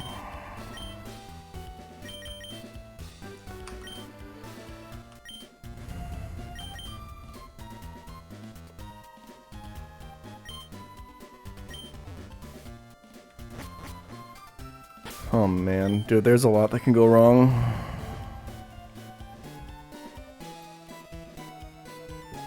I'm killing slot 2, I have to bait with slot 2.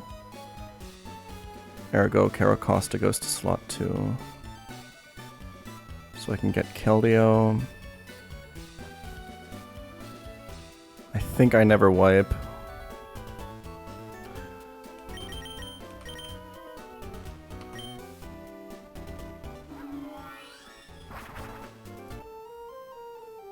I think there's no other moves except Thunder Punch I have to teach.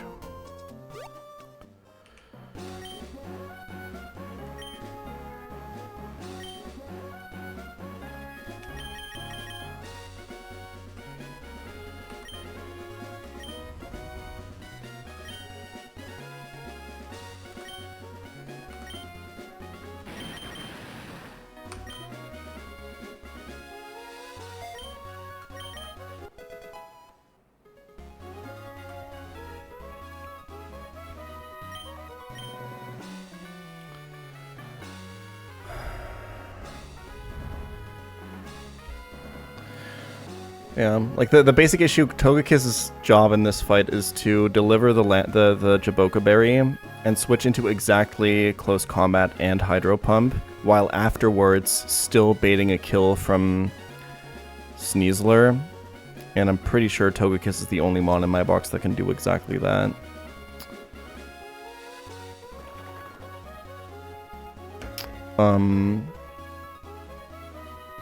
The only alternative...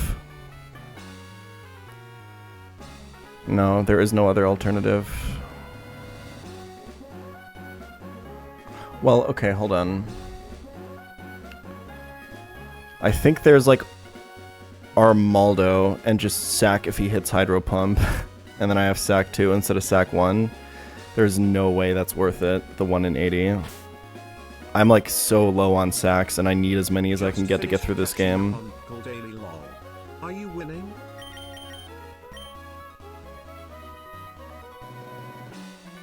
70% to lose Armaldo versus like 1 in 80 to lose Togekiss. I think I'll take the 1 in 80.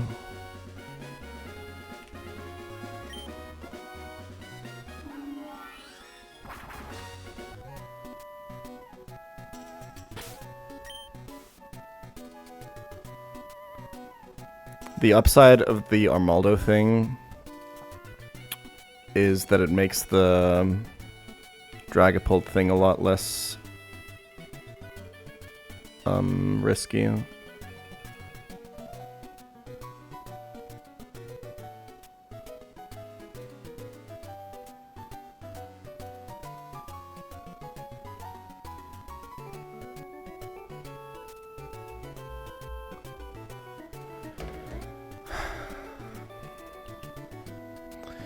I think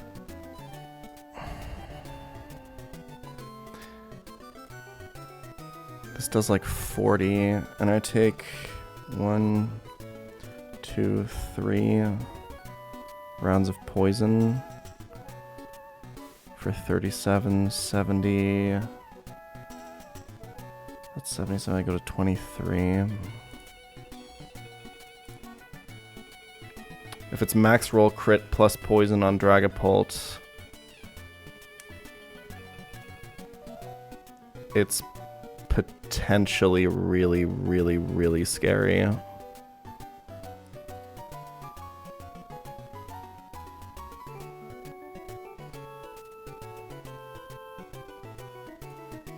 Like, really scary.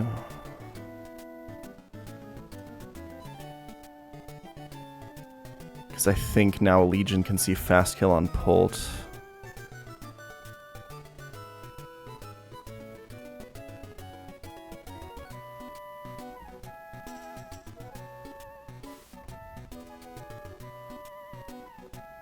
1 on the switch in, 1 on the vanish, 1 on the hit. That's 3 rounds of poison. For 37.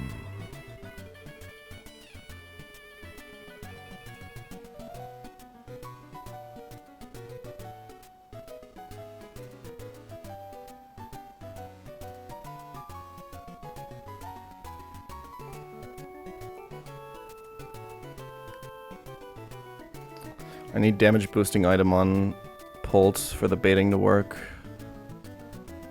So I can't prevent the poison.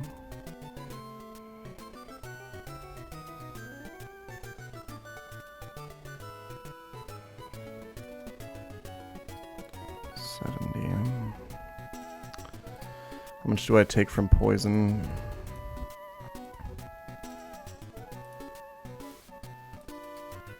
$35, so that's 105 total.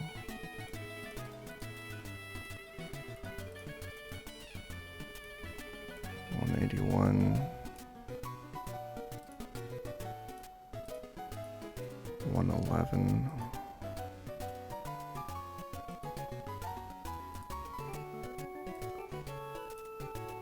It's like half of all crit rolls from Poison Jab, actually.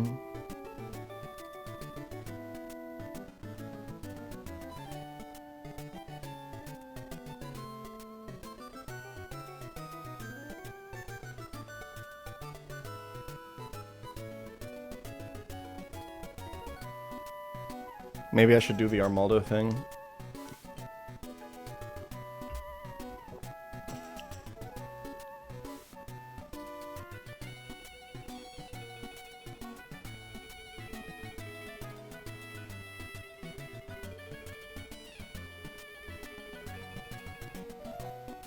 Fuck.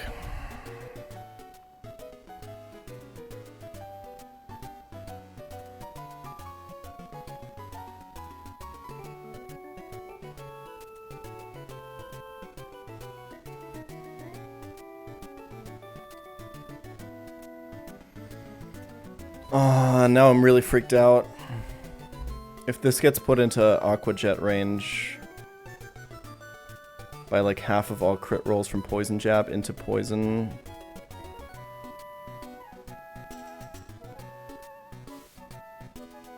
I think I can wipe.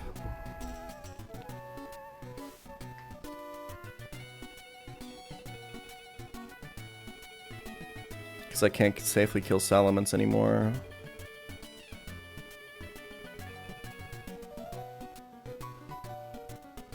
Scale doesn't help here. If I want to make this safe, I think I have to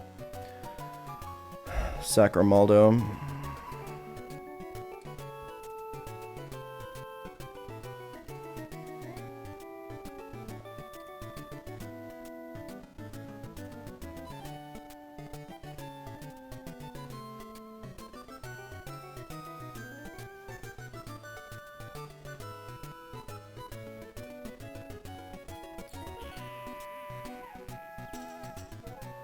What's the chance of this happening? What's the chance of Poison Jab plus Poison Touch?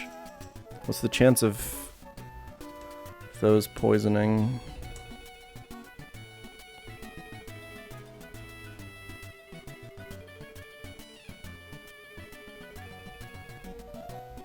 %51%. 1, 2, 3, 4, 5, 6 crit rolls. I mean, this would put me into like Vascular Legion has 1 killing roll on me.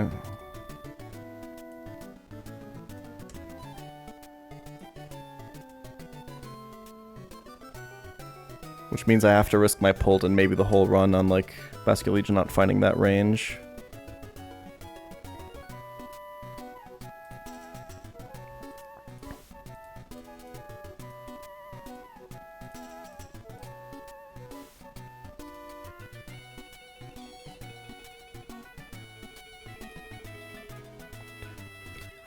Six ranges.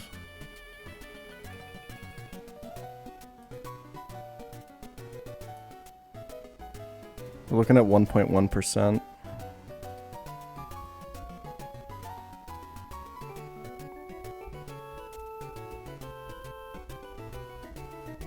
Yeah, Wolf.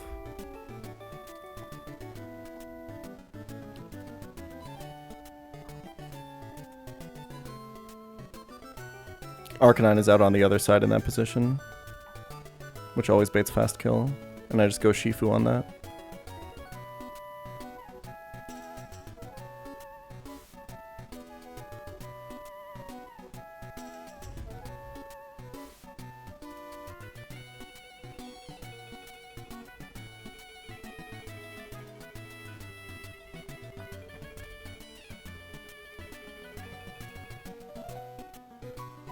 Like, it's so spooky.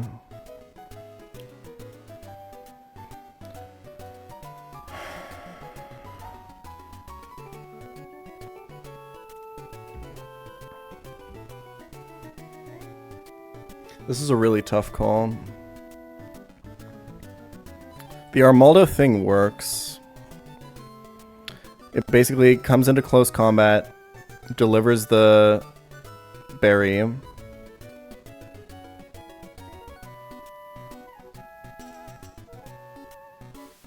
to take off Sash, always lives because it can't get crit, and then either it gets hit by Hydro Pump and dies, while I chip Keldeo, and then I just switch in Walrein to bait close combat, and then I kill Keldeo and Walrein switches for Pult, and then we're back on track. Or it doesn't die,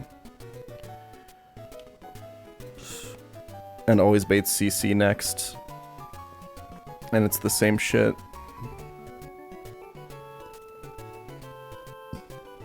And then I never risk my Togekiss. And sometimes Armaldo survives.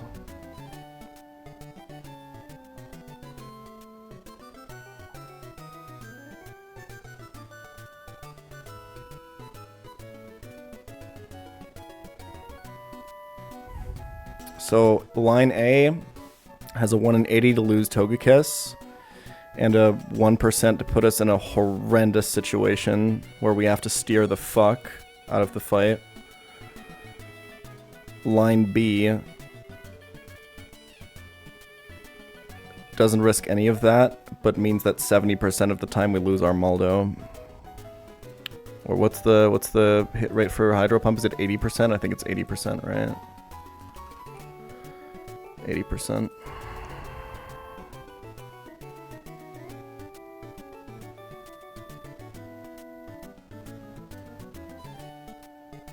I can't sax this much.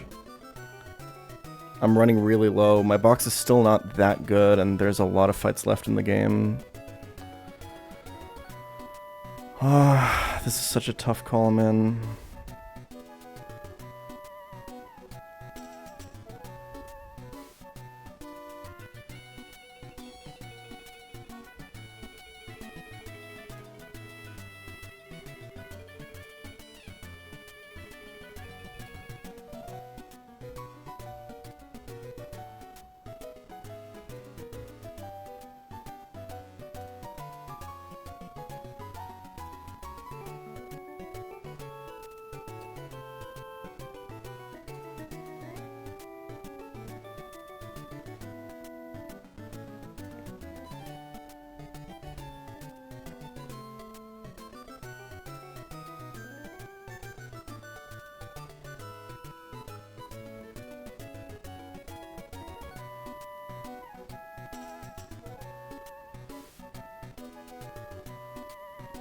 I'll mental reset, I'll be right back.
I'll send the risky line. Having one additional sack in the box is so huge.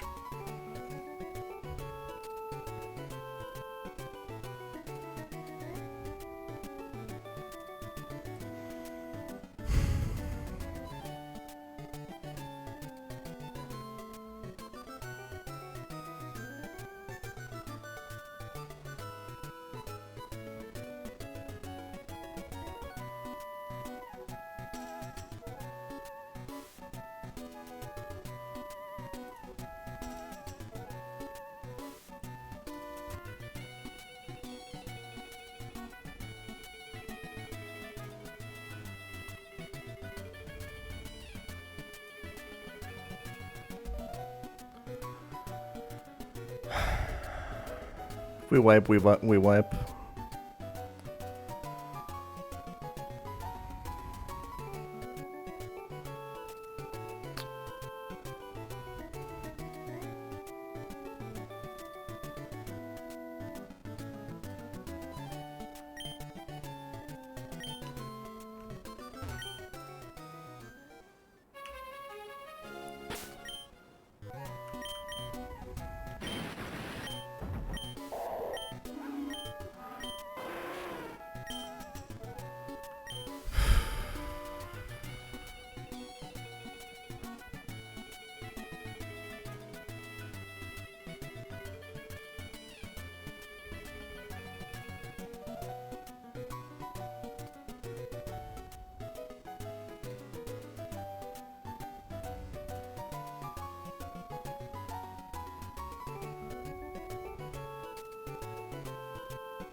It's like 1% to be really, really bad.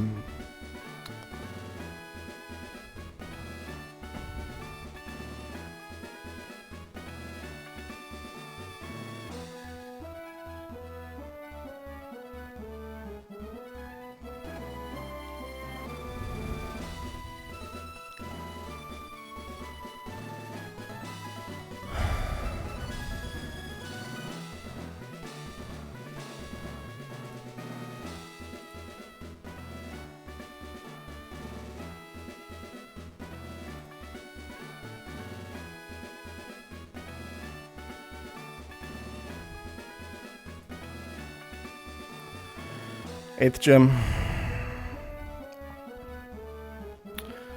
We got some risks. They're not great. I could eliminate the risk with another sack, but I can't afford it with this box. I'm already sacking one Pokemon here. I sacked 2 others in this gym already. The box is getting too thin. I have to start risking stuff.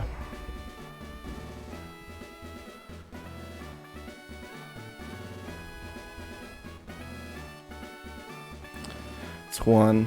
It's a double battle. True double. Can't focus down one side. No pre-damaging. This fight is so crazy. I think this fight was undersold to me.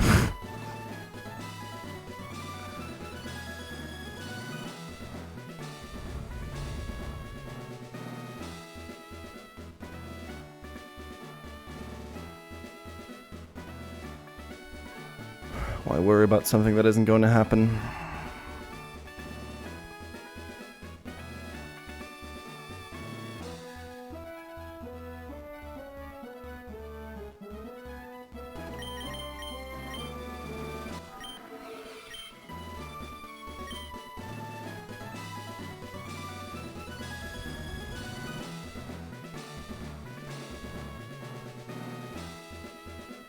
got this, champ.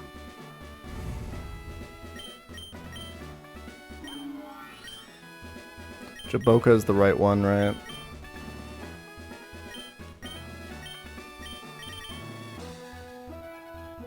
Okay.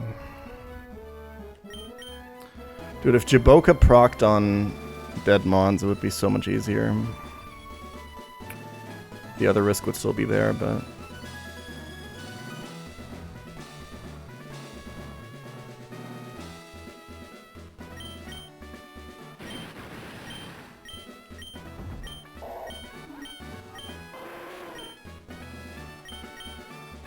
Alright, Caracosta's low level so it can bait kills because we can't pre-damage.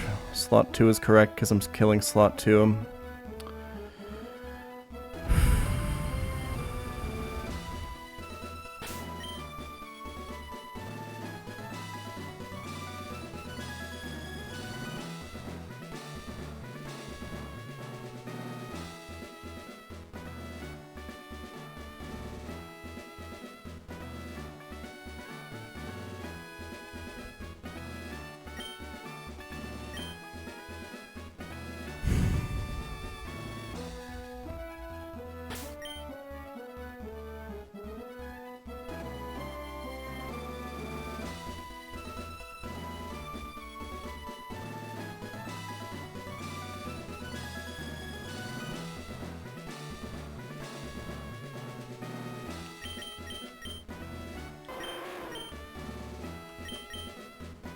Let's do this shit, man.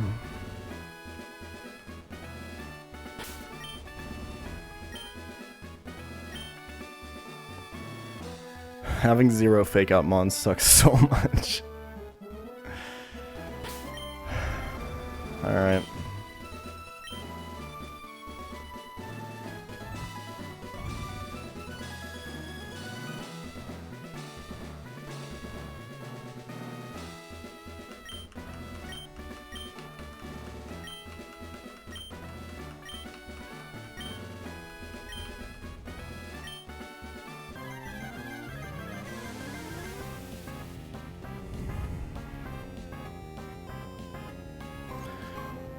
Okay.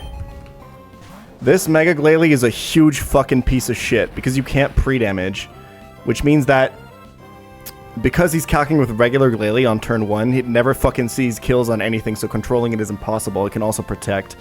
Luckily, we have Unseen Fist on Urshifu to account for that. Choice Scarf Urshifu always outspeeds and kills with close combat here. Sneasler always sees kill with close combat on Caracosta, who's going to protect and then bait in Keldeo next.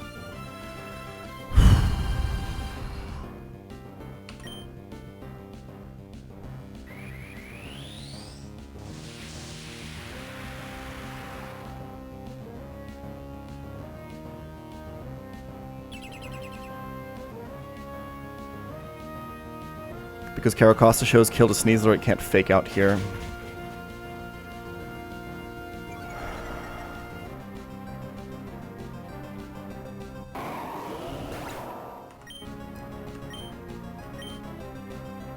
Okay.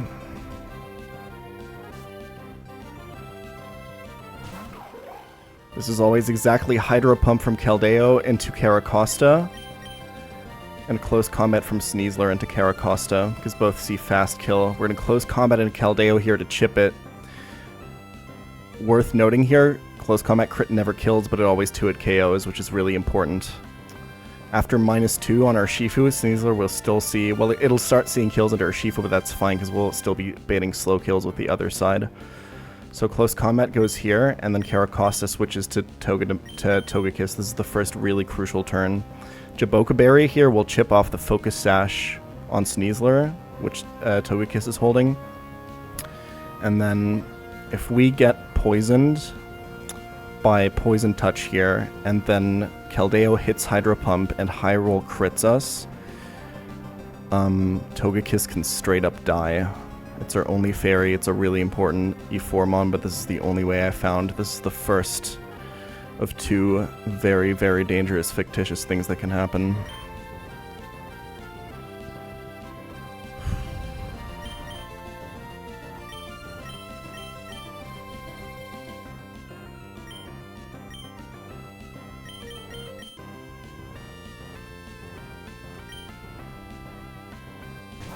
Need you to hold, buddy.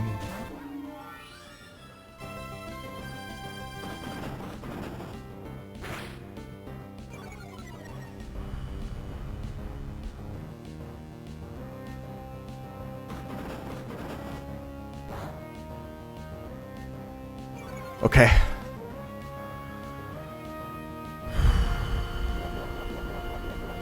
Jaboka to chip. It's all good. Okay. We're gonna kill Keldeo and then switch in Dragapult into this poison jab. This is the next really, really, really dangerous turn. If this is high roll crit plus poison, we're in a lot of trouble. The reason we're going Dragapult is because with damage boost we show fast kill to both Salamence and Basculegion, bringing out Glastrier. That thing is a monster, and the only thing in my box that kills it is Choice Band, Arcanine, or Choice Band, or Shifu. I need this Glastrier to come out.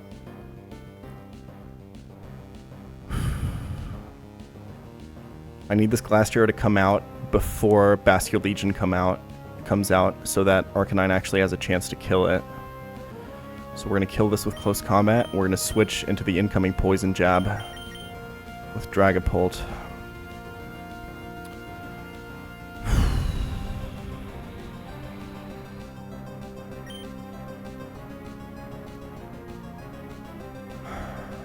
No high roll crit poison, please. Come on.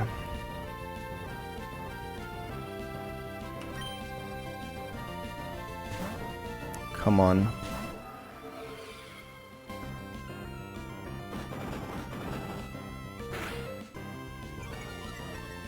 Come on.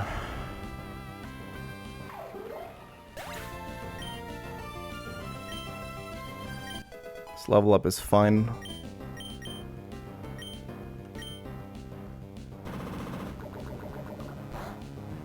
Okay, we're safe! This is fine. This is fine, this is fine.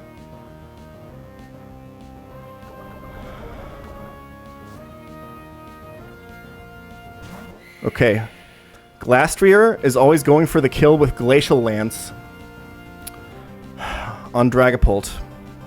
Sneasler always sees slow kill on Urshifu because we're -3, so it's always close combat exactly into Urshifu. This poison still complicates things a little bit, but we can much more easily steer. So it's always close combat into the Urshifu slot. We need an emergency exit to bring Arcanine in, which means we need something to die to close combat here, and the only thing that can do that for us, well, there's 3 things, but this is the only one. This is the least valuable one, is Walrein. So Walrein for Urshifu. Poison Jab is never a kill here, exactly. It's actually so huge. We're -3 defense, which means that close combat always kills. Poison Jab never kills, just barely.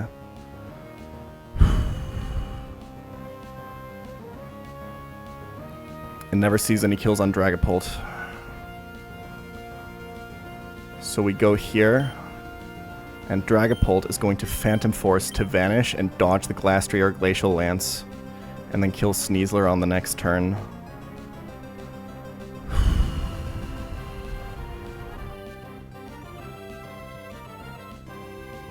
This is why we need to chip off the Focus Sash.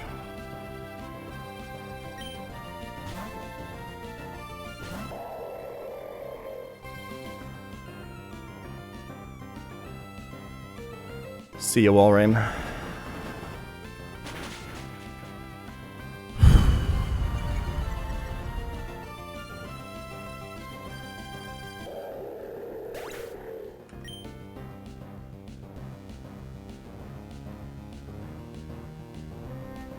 And now we can go to Arcanine,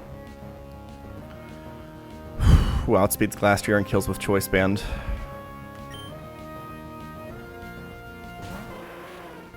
Sneasler is about to die to Phantom Force, Dragapult is faster, and then Arcanine outspeeds with Choice Band here. And then we're in endgame with Salamence and Basculegion.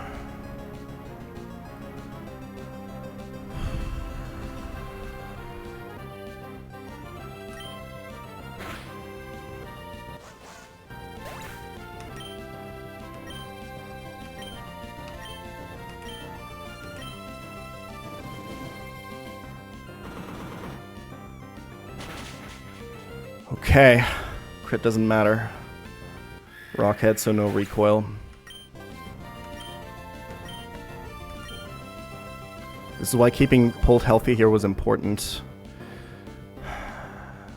Bascule Legion sees fast kills with water moves onto Arcanine, so it's not going to Aqua Jet Dragapult here. So Dragapult can actually stay in for another turn to kill the Salamence with unboosted Draco Meteor. And Arcanine can just switch for Shifu to tank the water move.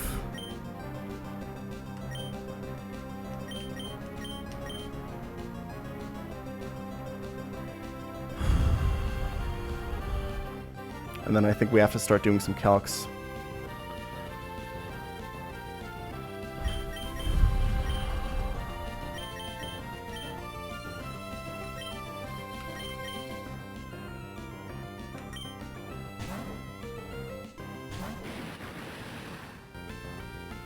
Okay, went for Aqua Tail. That's fine.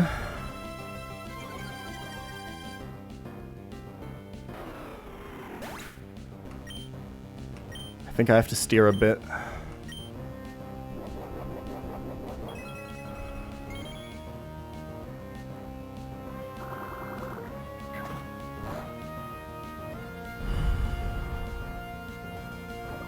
Because I have fast kill on Bascule Legion, he will now Aqua Jet me. Which means I can't go for the Phantom Force now. But it's all good.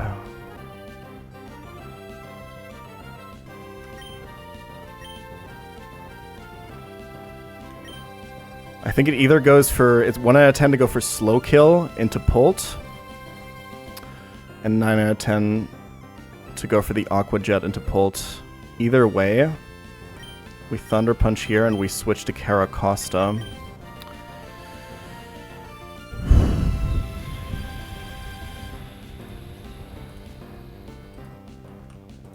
Water Gem is used, so it never dies to crit here.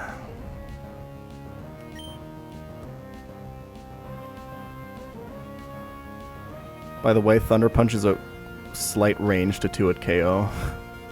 But I have Jet from Costa, so I think it's okay.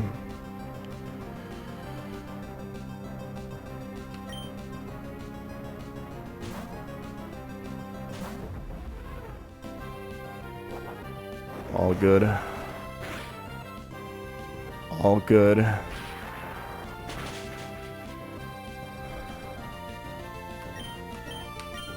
I can literally just protect in case I miss this range. 208. Is there a chance Shifu dies if I miss the range? Nope. Max roll Spirit Shackles 206.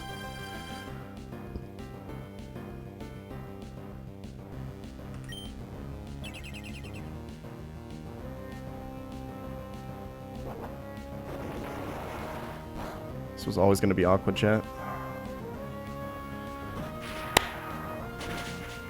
And that's 8!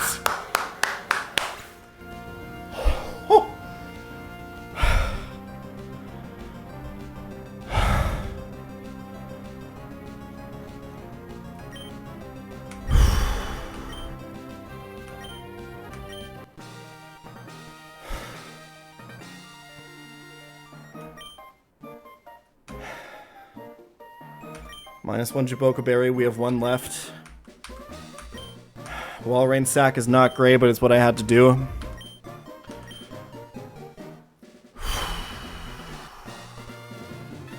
We're getting there, but we're sacking a lot. That's 3 sacks total for Juan's Gym, but we're through. Add another one of the overlay. Add another death. Man, I'm a mess, dude.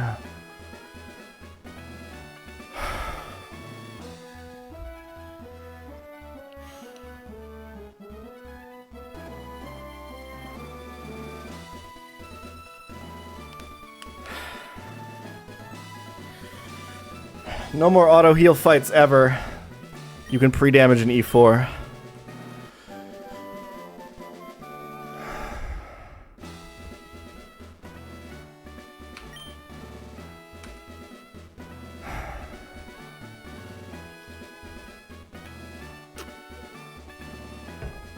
Holy fuck. Thank you for the gifted.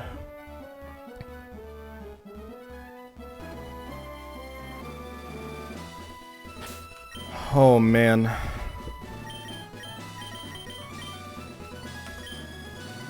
Ursaluna's back on the menu. Fuck me.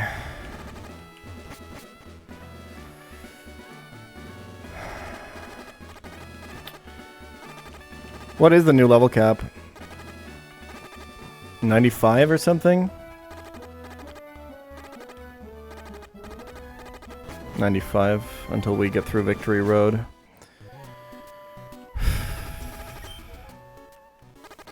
Okay.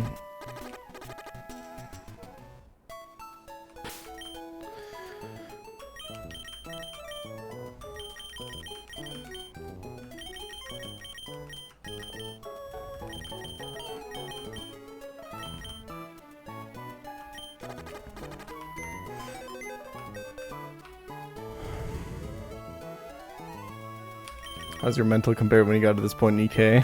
Way worse. I feel like if you get past 1 in EK, you're just locked in, man. You're checked through. Like, don't let E4 from EK fool you. This next section is brutal. E4 has Victory Road has some of the hardest fights in the entire game. Like, it doesn't get easier.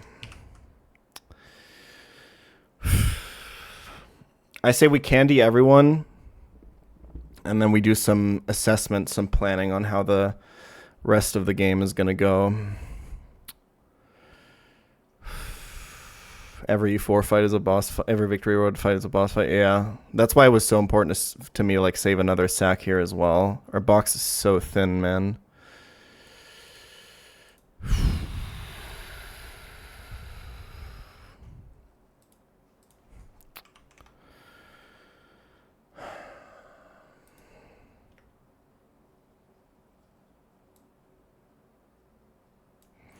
Yeah, I know there's Repel, Manip, and Evergrande, but I think I'm already too. I only have 84 Costa.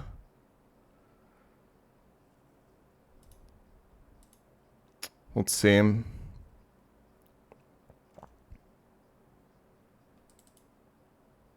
$85, yeah.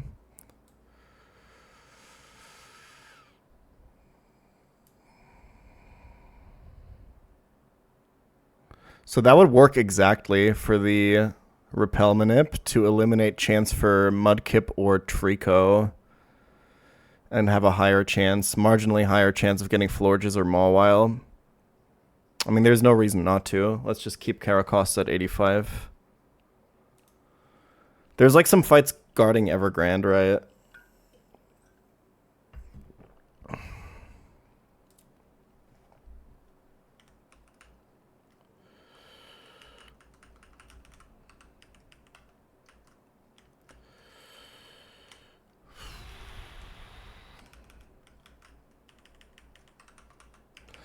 Alright, let's level everyone else then.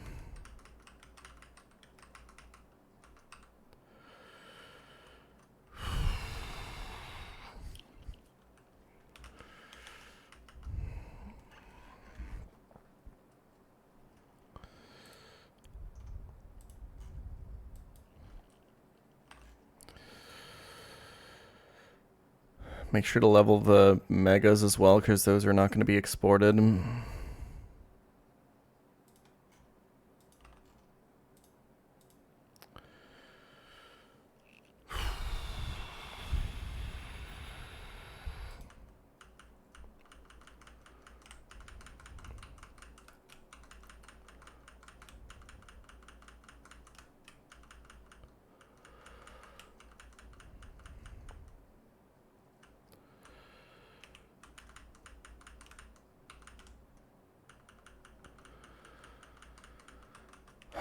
We have a lot of deaths. We don't have a lot of sacks left in the box.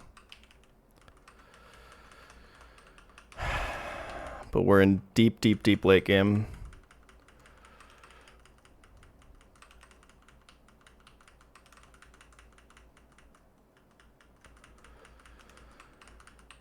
Oh, man.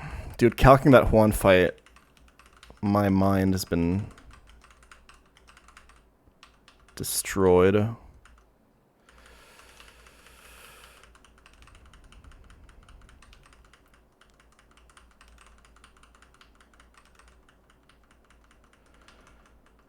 That's probably collectively, it must have been like 7 or 8 hours.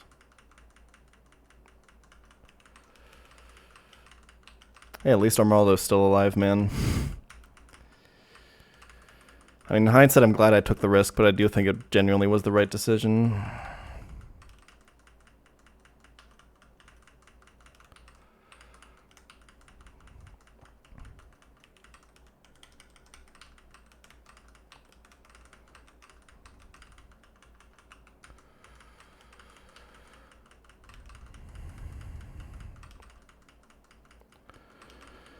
We can talk about the sequencing of the next couple things in a second. Like, there's a few decisions we got to make, and I want to talk a little bit more about my second roamer because I've had some thoughts on it.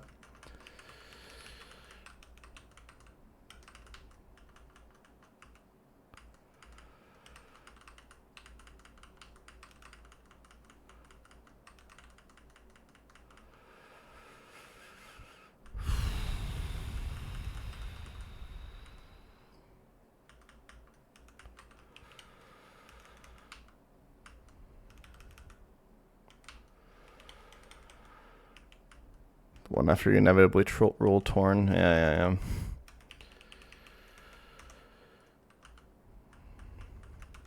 That one exactly.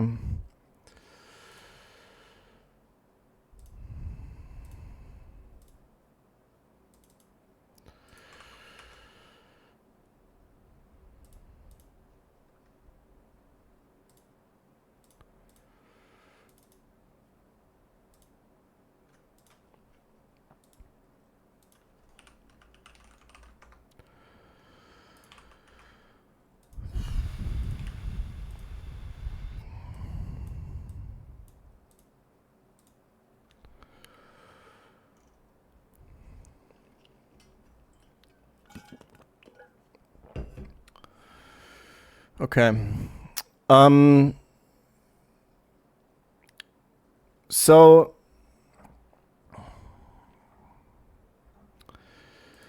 some things to consider.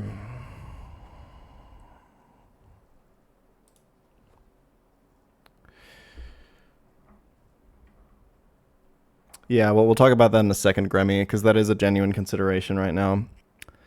Where is this fucking fight that I have to do to unlock Evergrande? What are they called? Does anyone know? Holy shit, Wally's team is crazy. This is every trainer in Victory Road.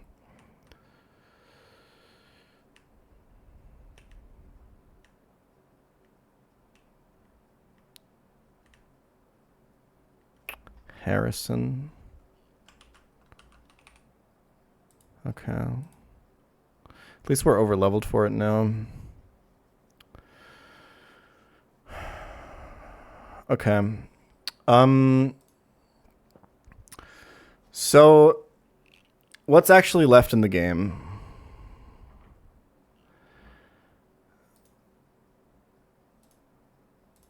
Perfect. Okay. So there's Victory Road, obviously. These are all mandatory. We have to beat Wally. Whatever the fuck this double battle is. Jesus Christ. This fucking shit. And then I believe after Caitlyn, correct me if I'm wrong, this is where we get the second Master Ball, right?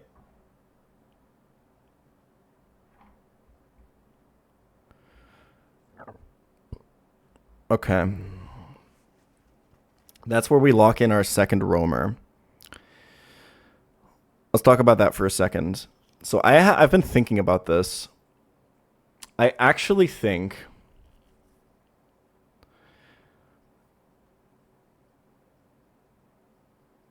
I'm not super hungry for any of the roamers that are left. I have a shitty version of them in my box, kinda, sorta. Like, I have Togekiss for Anam, which is, I know, not a 1-to-1 substitute, but at least I have a fairy type. And then for Latios, I have Polt. Now, Enam is a significantly better version of that, of the Togekiss. So I think out of just E4 options, I think Enamorous is the one I really want, and the rest is substitutable. Now, when it comes to Victory Road trainers and stuff like that, something like Cresselia could be really good. I imagine Landorisko is pretty crazy.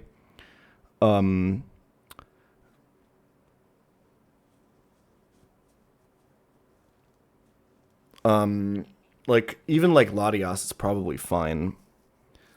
What I thought about might be the best course of action. I believe I have 3 routes left for roamers. Let's see. So 132 is, I think, where I ran from Torn, or where Torn ran from me.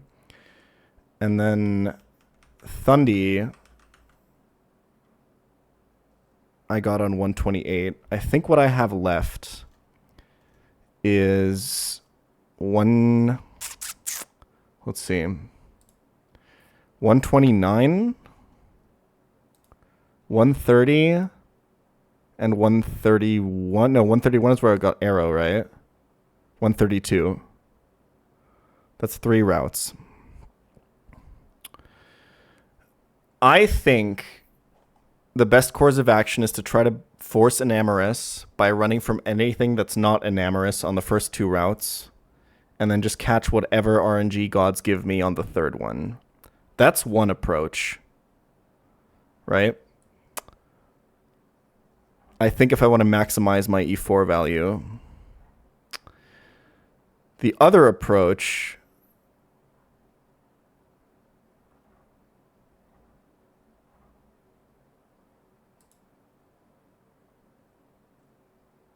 $133 is where I ran from Torn, I think. I don't remember. No, 133 I got Lantern. Sorry. Where did I run from Torn? 132, right? It's 130, 126. Yeah, 126, 129, 130.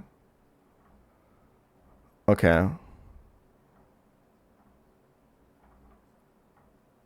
128 is where I got Thundy. The other approach for the roamer could be is I just go on one route, I catch whatever the game gives me, maybe everything but Torn, and then I have 2 additional routes to get an additional emergency exit for the upcoming fights.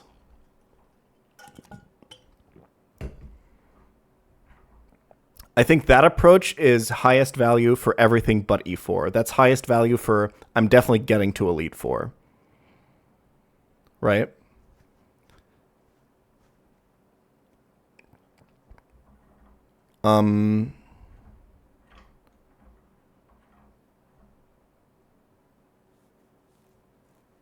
So that's kind of what we have to weigh.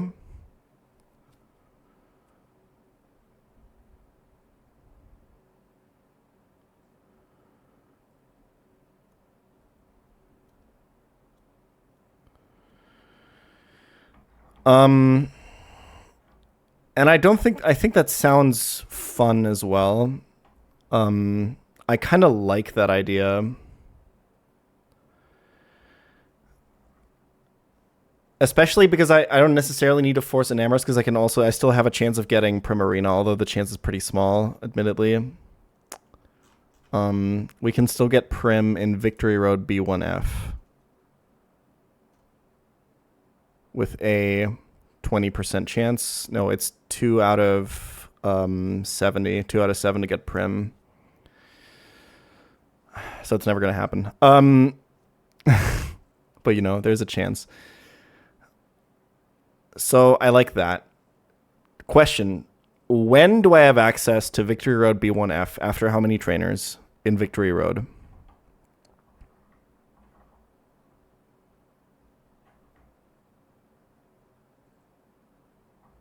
4. Okay, so 1 more trainer and then we roll for Prim as well.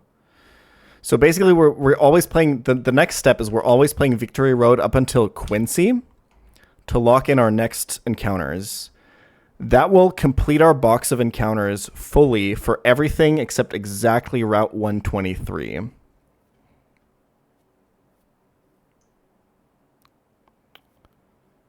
Which also has a chance for Prim, by the way.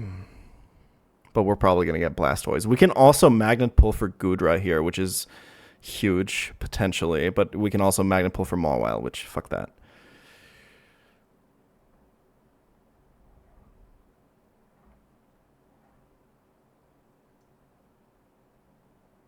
If you want to fish, you need to fight the fifth guy. Okay. Yeah, that's fine.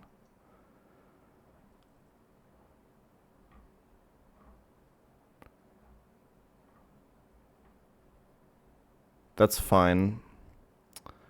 So once we do all that, we can lock in those encounters. And then we have like a decision to make, right?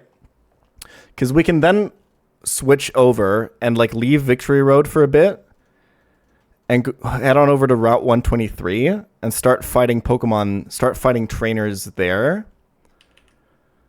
to lock in our last encounter. The upside of which is that once we have this 123 encounter, we can start backwards cooking. There is a world where once I lock in this 123 encounter, I go offline for a week or two and cook the rest of the game. That would be the highest win percent play.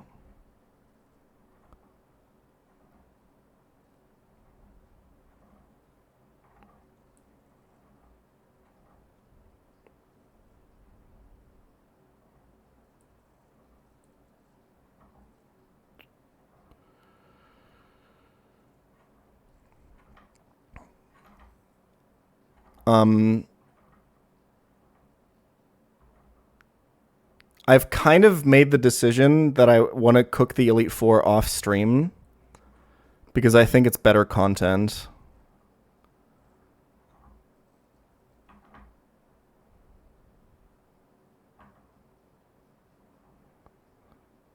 Like a compromise would be to cook the E4 off stream and then just have everything locked in what I need resource wise and then cook the rest on stream or something.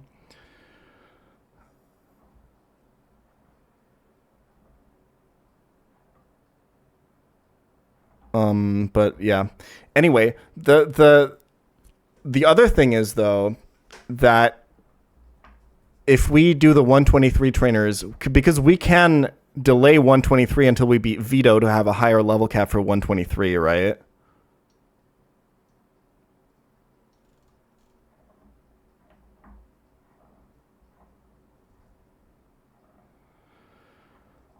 So that's like another consideration. You only need to do two. I only need to do two 123 trainers to get my encounter. Oh. Oh, we're way closer than I thought then.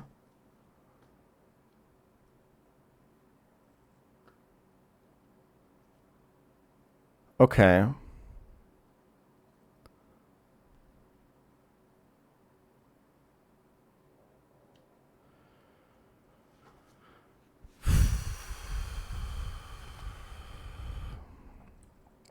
Okay. And then the rest of 123 is just for the rest of the berries and stuff like that, right?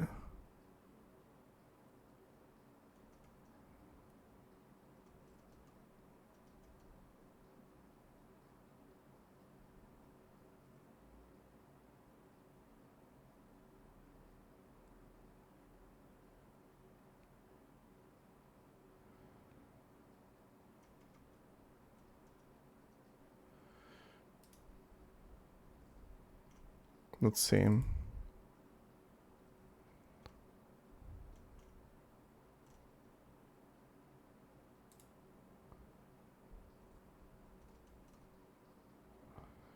So 123 is all the type berries, right?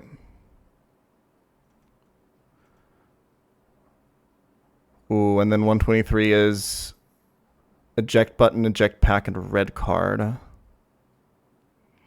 And then the... Okay. And then the 115 optional trainers are for pinch berries and focus sash. Yeah? Go to 123 right now. Get 3 resist berries you want. Careful, though. He overstep by when you fight someone. Okay. As long as I know which ones I have, it doesn't really matter.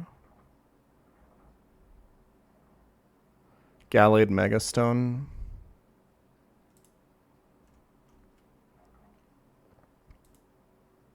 That's the only one that matters for me, right?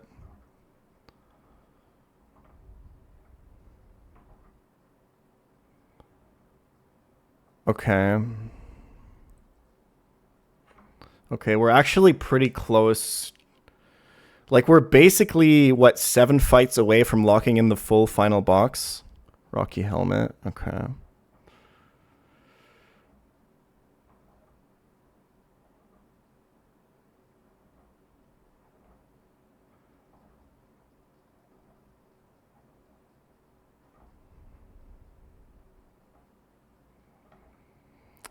And I'm pretty sure once I lock in the final box, I'm cooking E4 off stream and gonna go away for a week.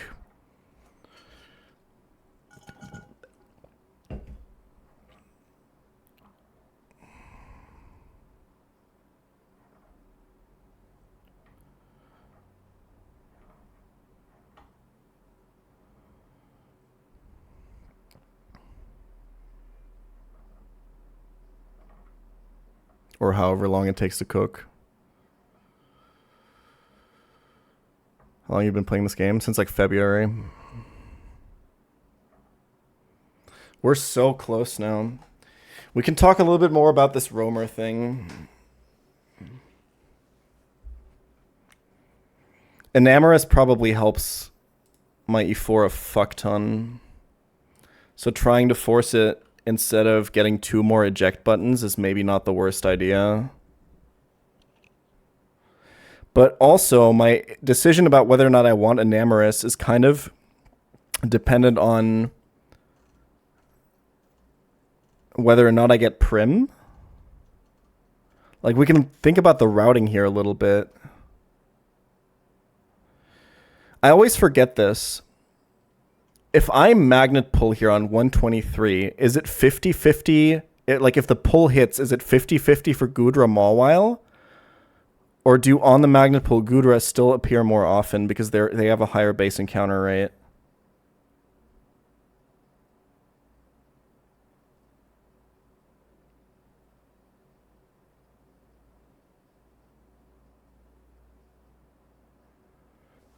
Gudra appears more often. Gudra Hisui is probably pretty good for E4, right? But honestly, you probably want Gui, huh? With shell armor, it's probably not that good.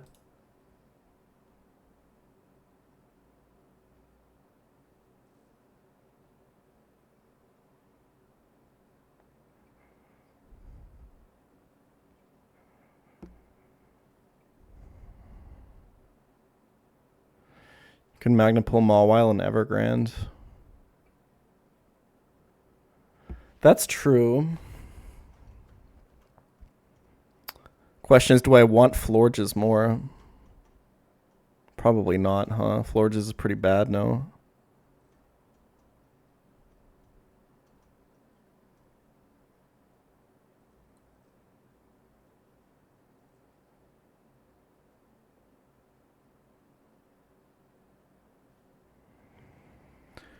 Yeah, like, is there value?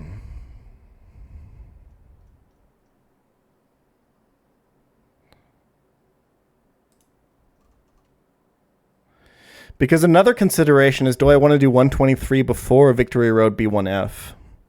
Because I have a chance of getting Samurott on 123, which gives me higher chance of Prim on Victory Road.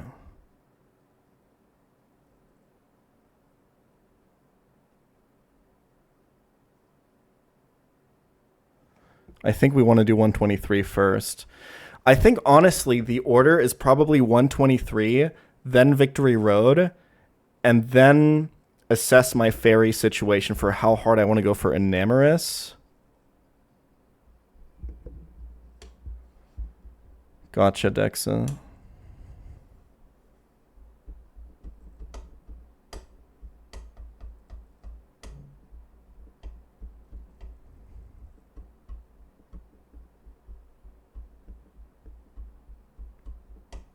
Like, I think the additional 2 fucking sacks I can get out of the other 2 routes are probably...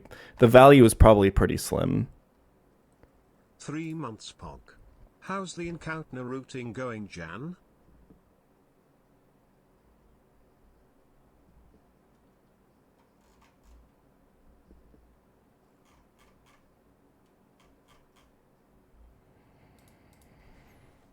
Like, I honestly, I just don't know what, apart from Enamorous, Because...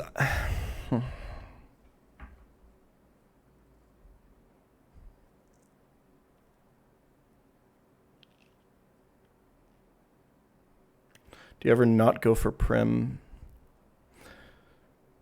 Like, let's say I do you mean like, let's say I do Roamer first and I get Enam? What would I go for in Victory Road? That's a good question.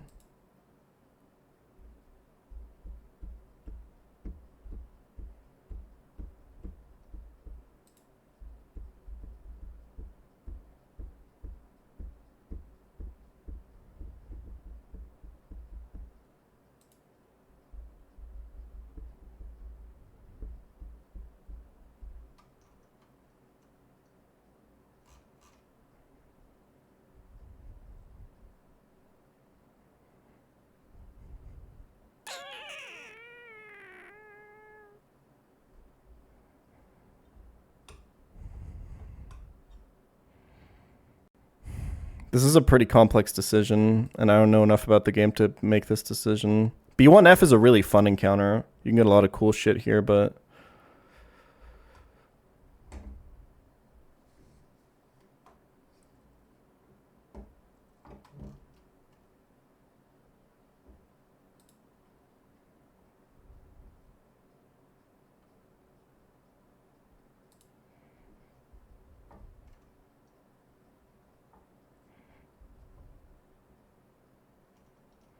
I don't think Metagross does anything at this point.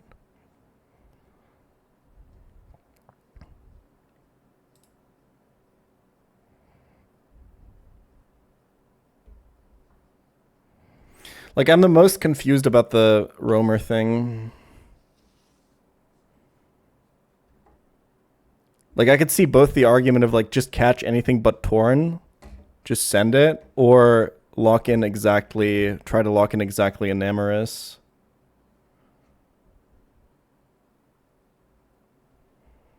Like, I genuinely think I don't need Latios, no, if I have pulled.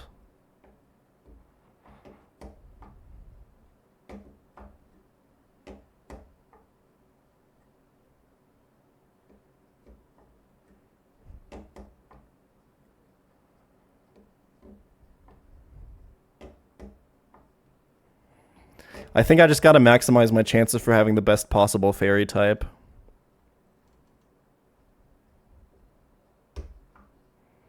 Which means 123 into Victory Road and to try to force Enamorous. And if I get Prim, then I just take whatever I get on my first Roamer that's not Tornadus.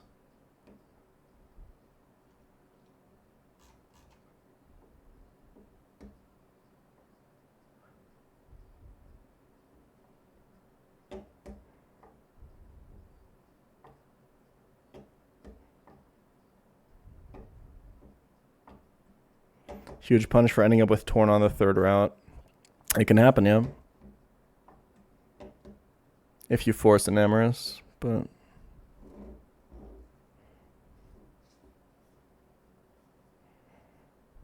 If you pull Latios, are you catching it? Yeah, see, this is like what I don't know. I have no idea.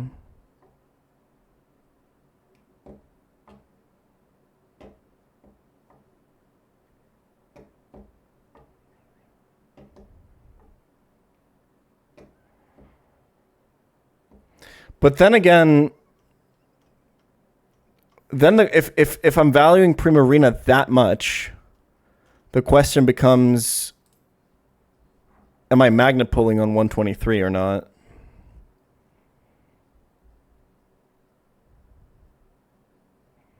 And if I do that, if I magnet pull here, I have to magnet pull on Evergrande as well, I think.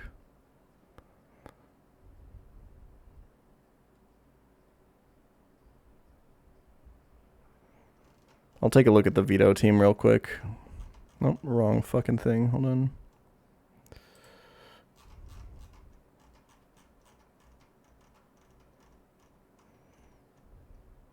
Jesus fucking Christ.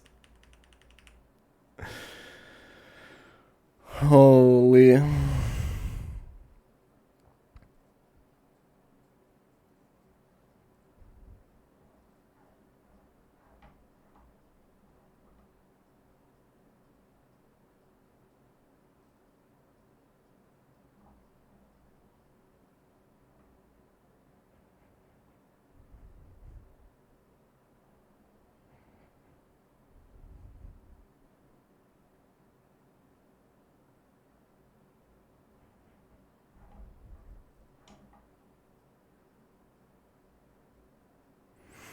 That's fucked up, man. I don't know what else to say.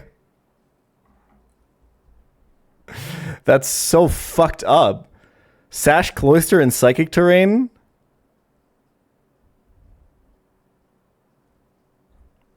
Fucking Alakazam Mega. It's okay, guys. Here's the plan.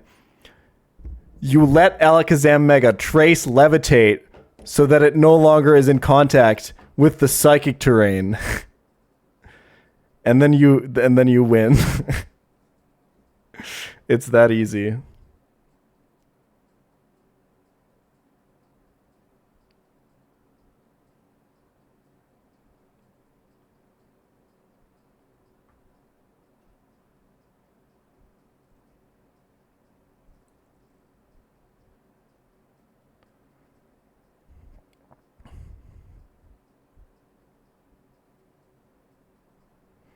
Dragapult sweeps veto.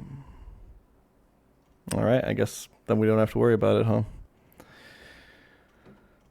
Dude, Victory Road has a lot of trainers.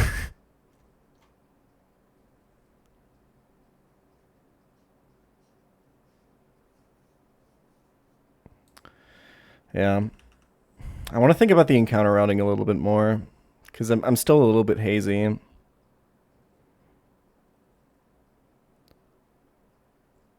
Like, I don't think I go for max prim chance by not magnet pulling here. I just don't know how good Gudra Hisui is with my box. I have no idea. And, like, if I need GUI or whatever. It's broken.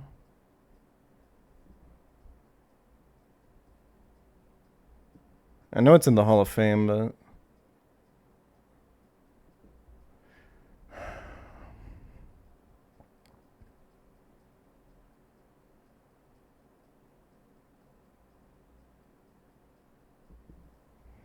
If I want to do that, then I should magnet pull an Evergrande to eliminate the Mawile dupe.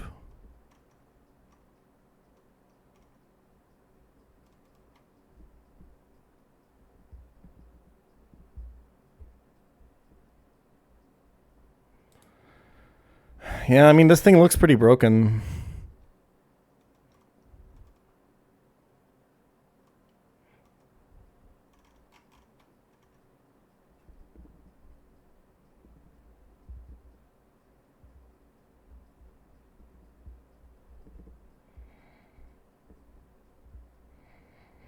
I mean, like, it reduces my prim chance, but from Jeff Bezos. If we're being realistic, it doesn't even reduce it by that much. It also reduces my Weavile chance, but whatever.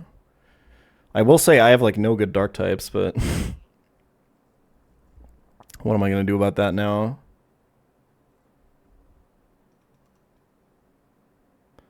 I think I just magnet pull here, then try to get prim, and if I don't get prim, then I try to force an Amoris, and then just end up with Torn on Route 3.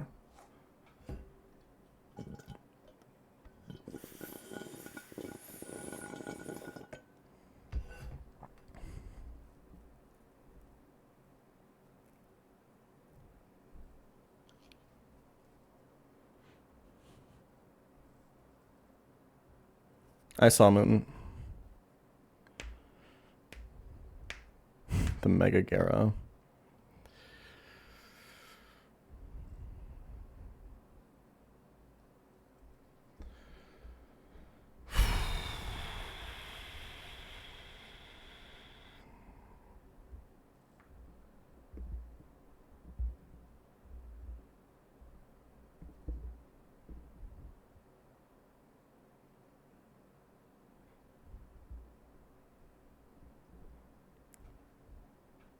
Jesus fuck.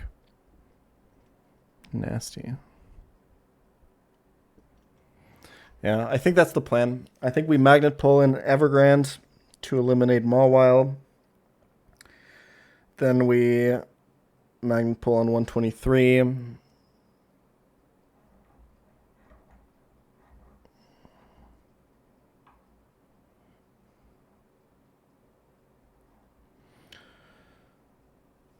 So I guess I should do 123 first, huh? Like get to Evergrande, magnet pull there, and then just do the 123 trainers I need for the encounter. And then I potentially have Gudra for the 5 Victory Row trainers I need to kill.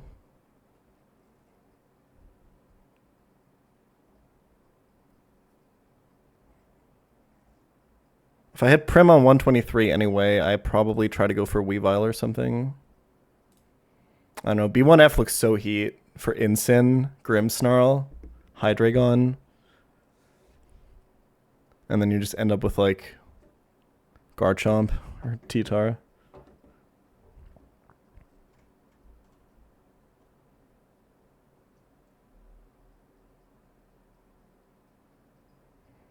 Incin looks really good for E4.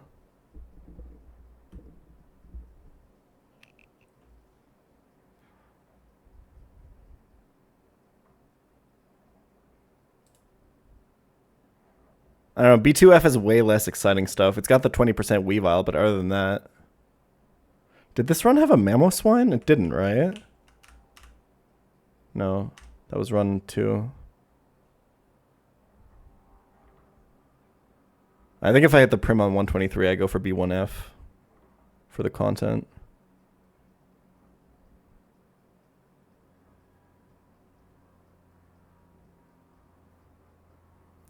A lot of people have told me a lot of stories about how shit Tyranitar is. People who playing this game do not like T-Tar.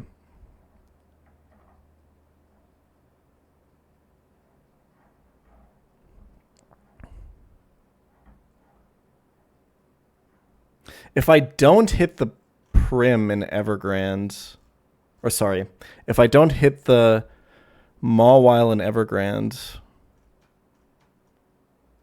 I mean, I still magnet pull probably in 123.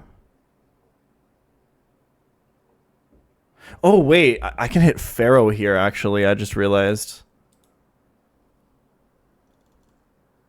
Which just booms. Wait, this is kind of ass now that I think about it. Oh, that complicates things, boys.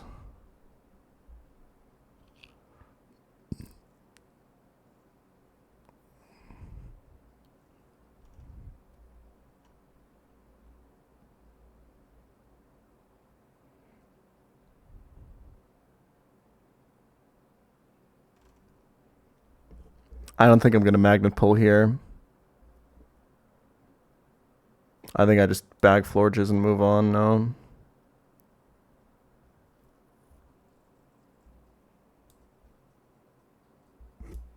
Fucking banger.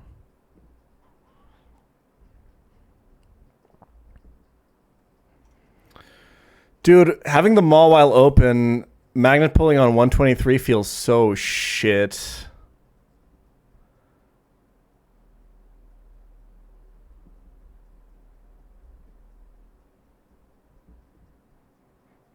Like, Mawile's taking so many spots away from...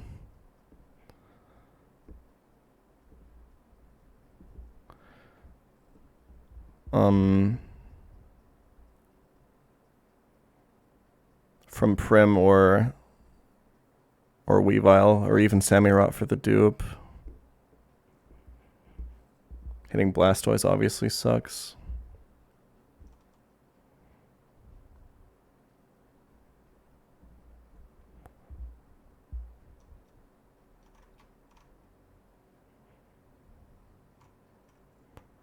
What does fishing in Evergrande get you? Is that any good dupes there? Probably not, right? Well, that sucks. I guess I have a guaranteed cloister.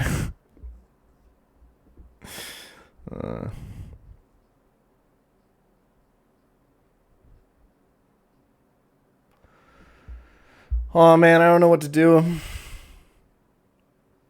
I'm definitely not magnet pulling in Evergrande.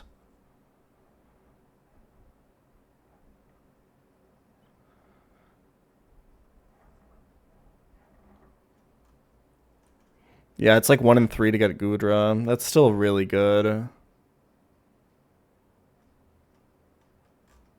That's a really good proposition. It's a little bit higher because I have dupes too.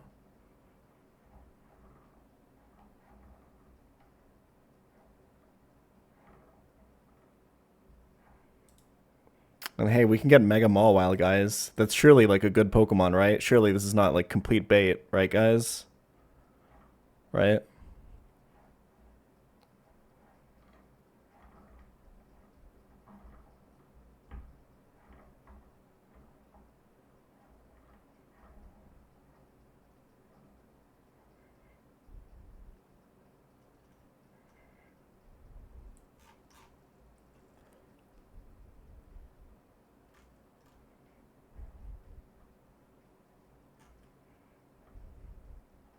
I gotta pull for Gudra, no.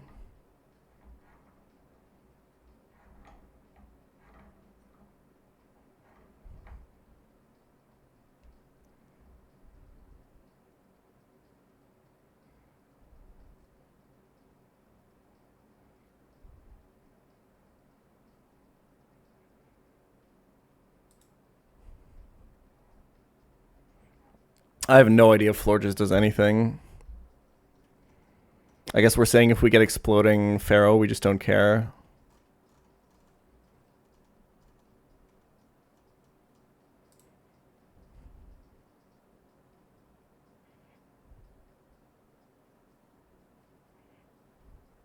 We're getting it most of the time. I've heard stories of Elite Four Florges, but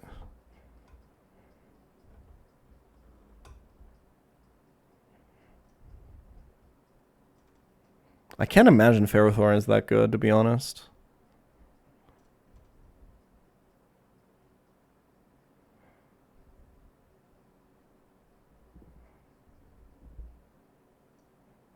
I think it's been champed, right?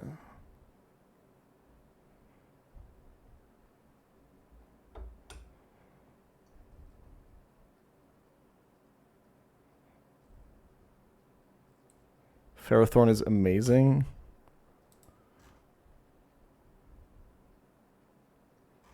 That's probably pretty good for random trainers.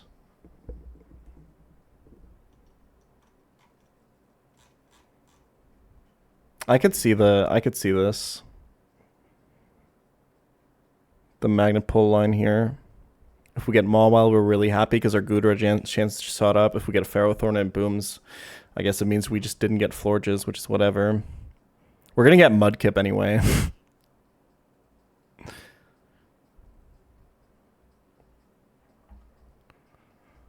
Ferrothorn carried my Black-White 2 Nuzlocke. Thank you for the contribution, man.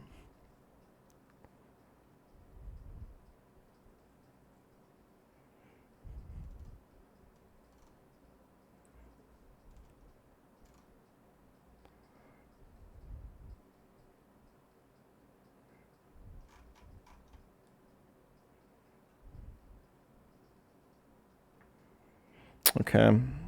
Yeah, I like this line. I like this route. Can someone link the... Hold on. I think I have it. Is this it? Yeah. Quick Ball is 5x, right? 5x mod.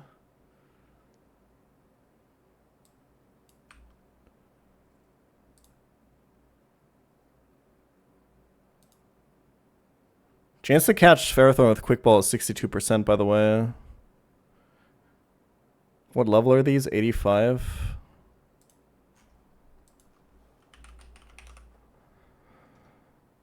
I don't hate this.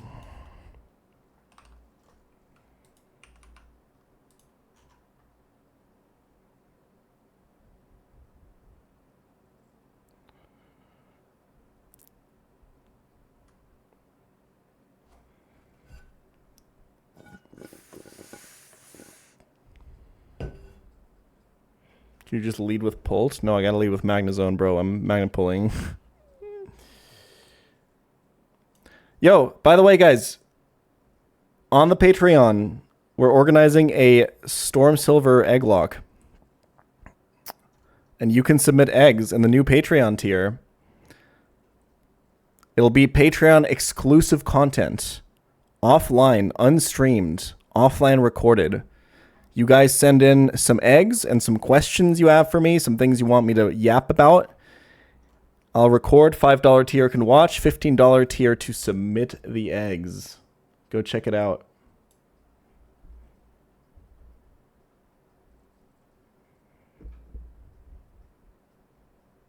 Calcing doubles. That's fine.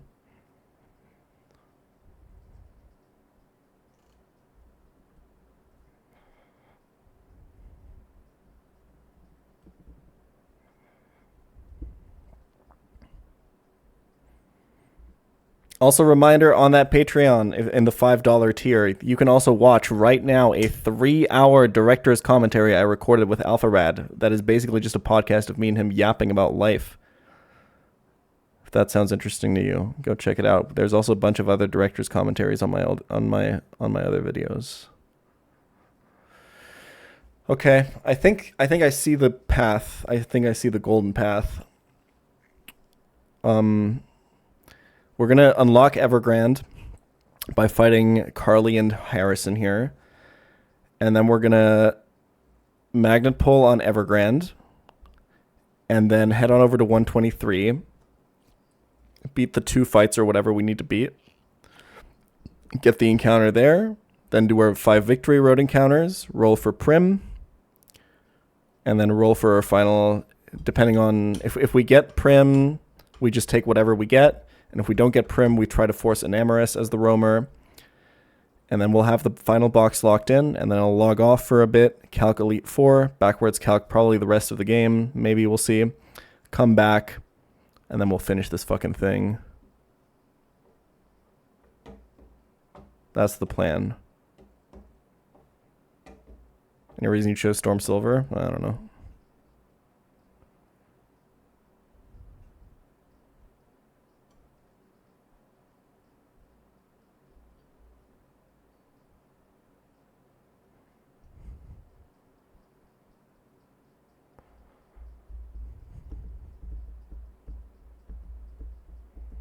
I don't know if I'll fully backwards calc the whole game, but I'll definitely calc the E4, know what I need, and then go forward doing that.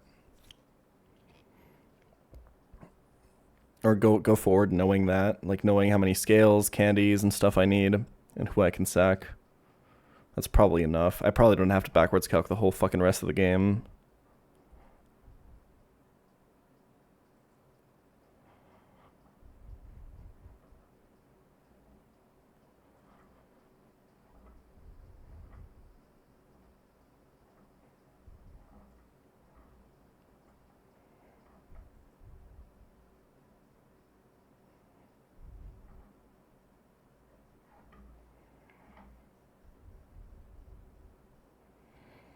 Can you do that for EK? I think so.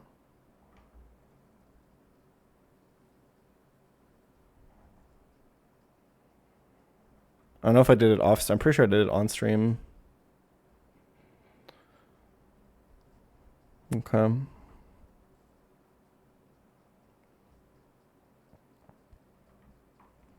No, I would, well, depending on what I think I need for E4, I'll see if I need like focus sash and stuff like that and do the optional battles if I think I have to. I'll like just keep the items in mind, right?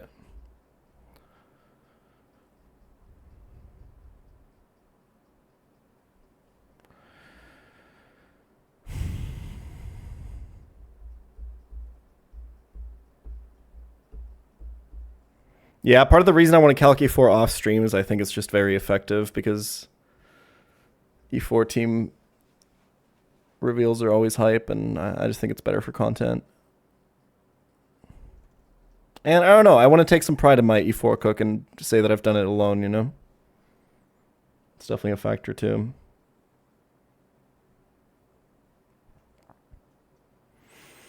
Oh man, it's actually happening, huh?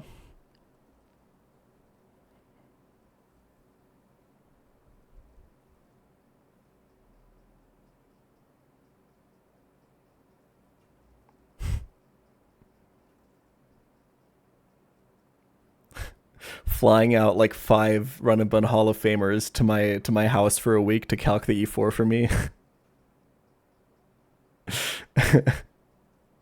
Like a fucking political strategy room. They're like all in the background during the E4 stream.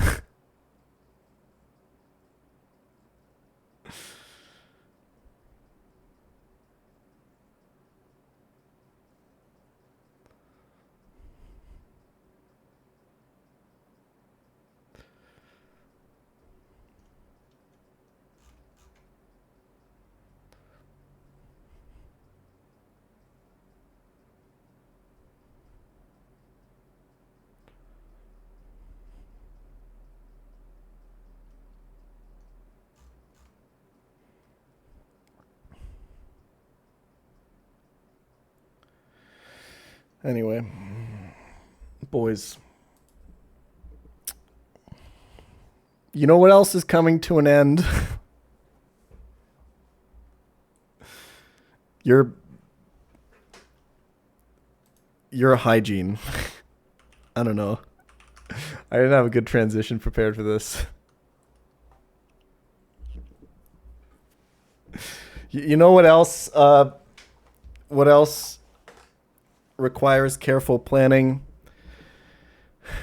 Hopefully off stream is your balls. Your balls need to be cared for, okay? Not just your balls though, your face as well. That probably, if I had to make like a top 5 list of most important areas, you know, on the body when it comes to dating, I mean, hands would for sure be up there, but usually you don't gotta take care of that. Face, definitely up there. And then probably somewhere in that top 5, depending on what kind of person you are, is probably going to be the genital region, right?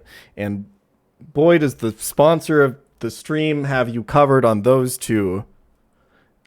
Manscaped.com/pChal is offering the Beard and Balls bundle over at manscaped.com at a whopping, blazing exclusive 20% discount with my code pChal, okay? Now, what is the Beard and Balls bundle, you may ask? Well, it's pretty obvious, right? It's a bundle that allows you to take care of your beard and your balls.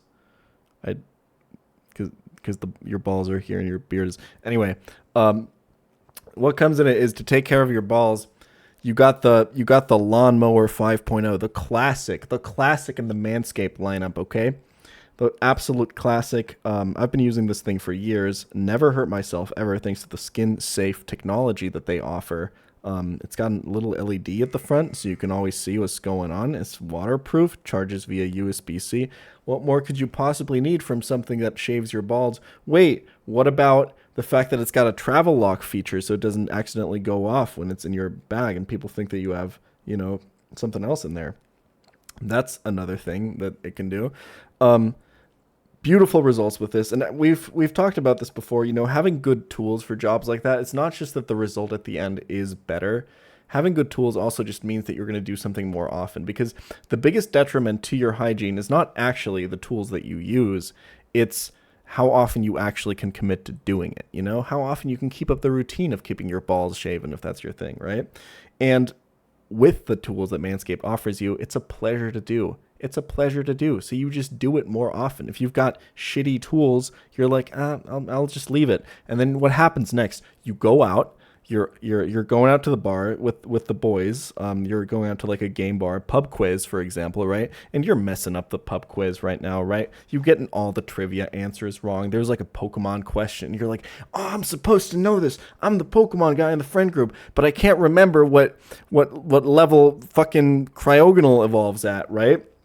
That Pokemon doesn't have an evolution. It was a trick question, which you couldn't figure out, but. Anyway, so you're sitting there with your ungroomed ball sack, right? And there's this cute girl from across the room, or a boy, or whatever. Their gender doesn't matter for the purpose of this story.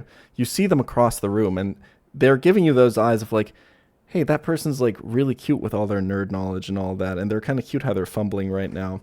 And you're like, oh, damn, they are really cute, huh? So after the pub quiz is over and your team is horribly lost, mostly because of your performance, you're going up to the bar and they're there as well, and you're both ordering a drink, and you're like, wait, did we just both order a vegan swimming pool? That's crazy. What? We have so much in common. So you start talking, and as you're talking, you're realizing I didn't shave my balls at all. If this night progresses, and I'm not saying that that's going to have any impact on your relationship, right? It won't. If they're the right person, right? It doesn't matter if you have shaved balls or not. You don't even know if it's going to come that far to begin with. The problem is not that you have an unshaved ball sack at that point. The problem is that this is going to diminish your confidence greatly. And not only is that going to happen if you have an ungroomed ball sack, it's also going to happen if you have an ungroomed face. Like, what would I possibly know about that? Luckily, the second part of the beard and balls bundle, which is what we're currently talking about, I'm now realizing, is the Manscaped beard hedger, okay? This thing perfectly, styles and hedges your beard that you're looking to rock to going out right now. It's got this like really satisfying clicky wheel to put in the length that you want to exactly shave to, so that's pretty cool, right? It's got the patented skin safe technology. It's got all the things you need. It's perfect. Also charges via USB-C. I believe this is also waterproof. Don't quote me on that though. Yeah, so that's a great deal you can get right there in the Manscaped. Go out to a pub quiz and go meet people, is what I'm trying to say. They got like ball deodorant over there, not at the pub quiz, at manscaped.com/pChal. And they got like the boxers and things to like trim your nose. Lots of stuff. Go check them out over at manscaped.com/pChal. A huge shout out, 20% off. Thank you, Manscaped, for sponsoring the stream as always. I do really appreciate it. Yeah, that's all I had to say, really. So let's get back into it.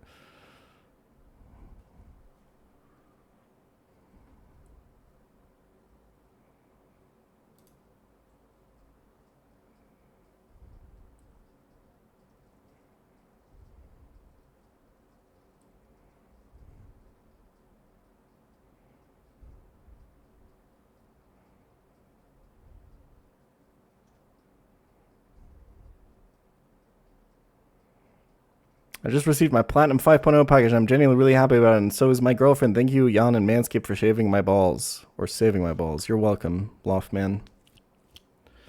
Drake doubles tonight. Maybe. Let's calc for this fight a little bit, but I'm not going to lie, guys.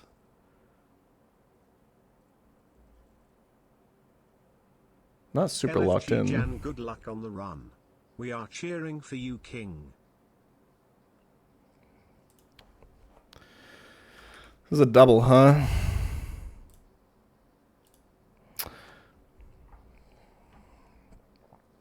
So the lead is Zam Samurott. And I still don't have a fucking fake out Mon, man.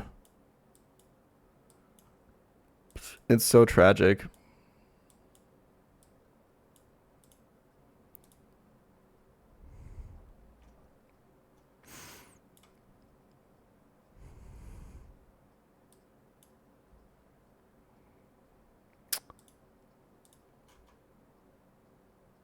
Okay, so Mega Arrow outspeeds and just kills the Sam. I mean, that's good. Right here.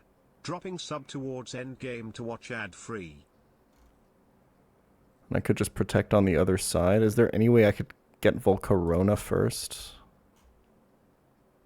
Nah, this is just going to be Lapras Freeze Dry. I guess I could level further because I'm not planning to...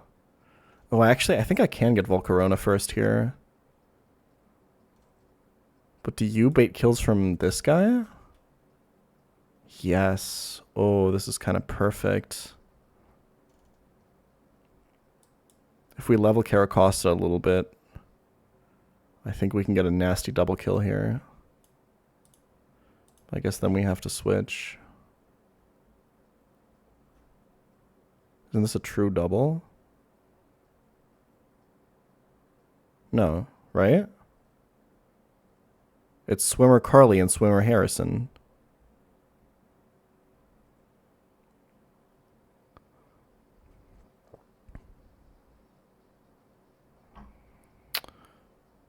Ooh, could I get fucked by Flame Body here? I think it's fine, because I do 150.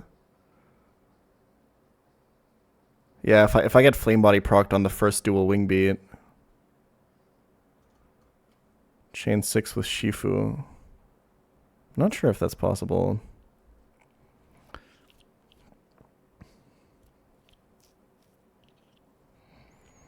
Not sure.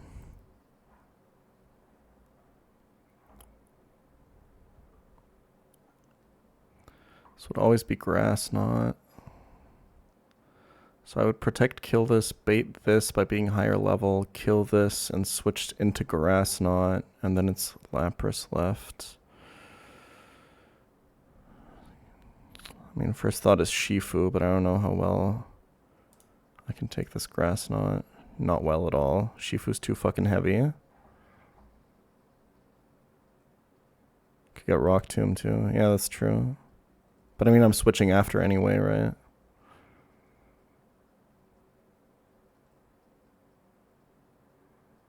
Yeah, Flame Body wouldn't matter.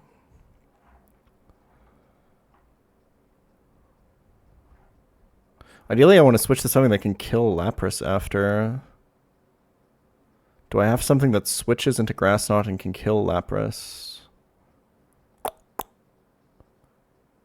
Gallade?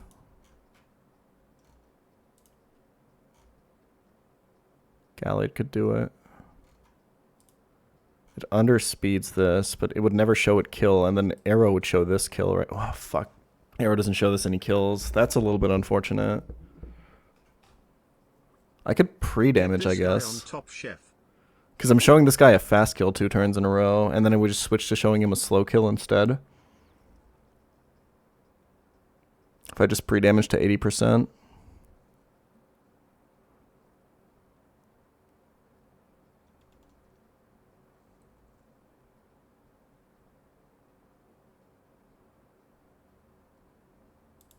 And then I'm probably also showing... But then I'm not showing any kills to Lapras. But I'm killing Lapras. I only need to show kill to this. Yeah, I think I've basically already solved the fight. Because now all I gotta do is switch into Hydro, right?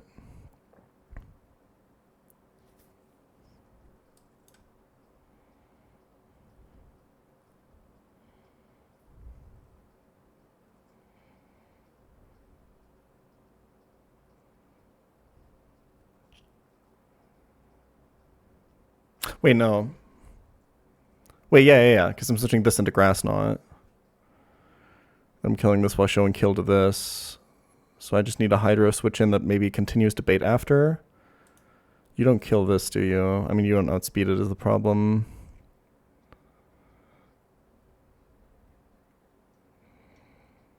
So just go Shifu into Hydro. And then you can probably just fucking chain the rest, right? Yeah, because then you get a free switch into something else that can kill both of these Andrews. Could even be Arrow, I think. I think this is a 4-mon line, potentially. I mean, you don't kill this, but we can double into it, right? You don't outspeed this, but we can afford to go Scarf, but then we can't hit you.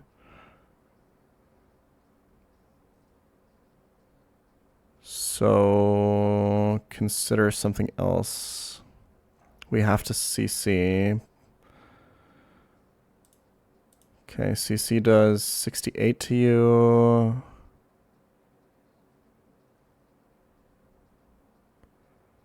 So we need something that does 32 to Decidueye and can one-shot Typhlosion, huh? Pulled?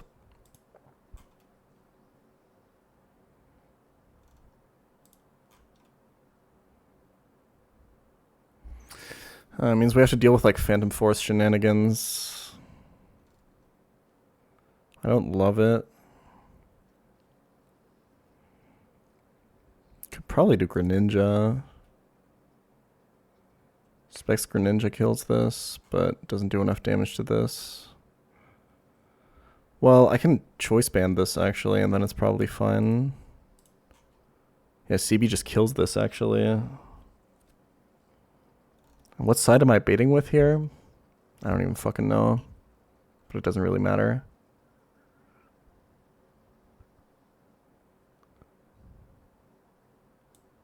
I think this lineup beats this fight.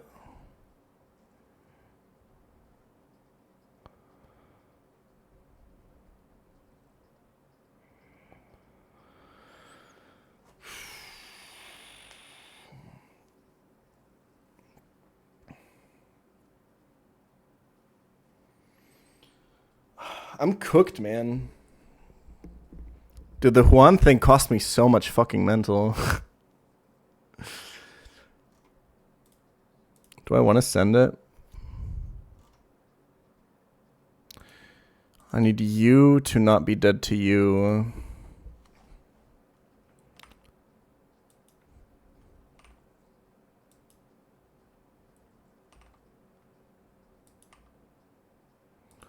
Level 90 would do it. Can I kill you with Rock Tomb? No, I have to do a Wing Beat, but it's fine. And I'm just pre-damaged so that later I have he sees slow kill on me and then I switch this into Hydro. Yeah, I mean, this is just free, no?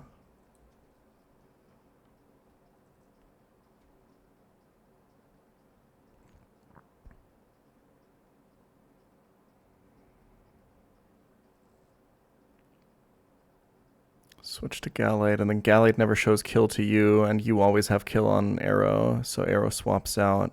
Meanwhile, Gallade kills Lapras.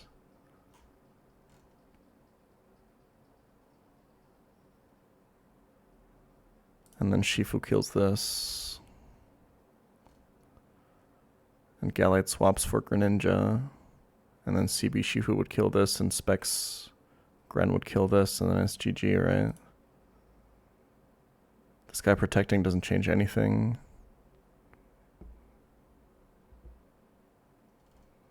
Yeah, I think this is just it, right?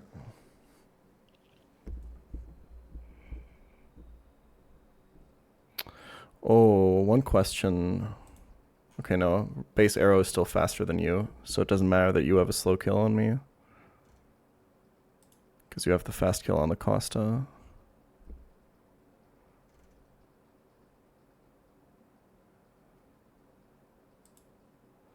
If I take burn damage, will you see kill with anything else? No.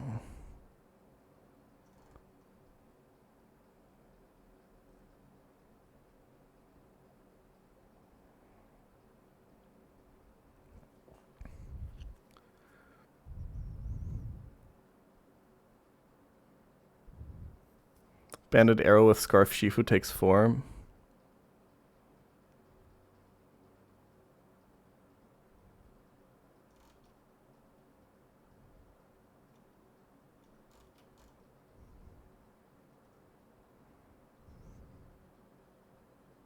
Yeah, but my line works too.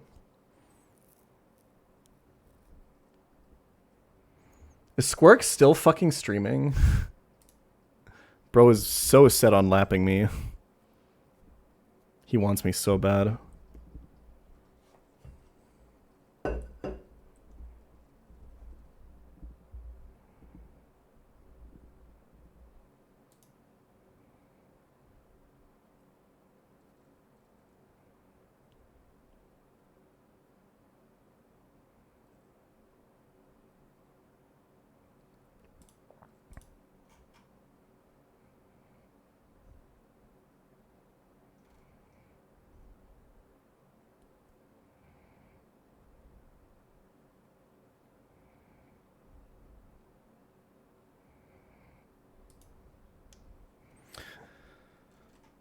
Yeah, erratic weather does motivate you a lot.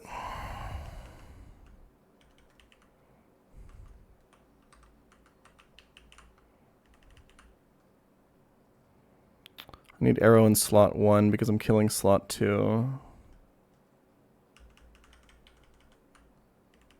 I was stuck on Rally and Ian for 3 days. Fuck that fight, man.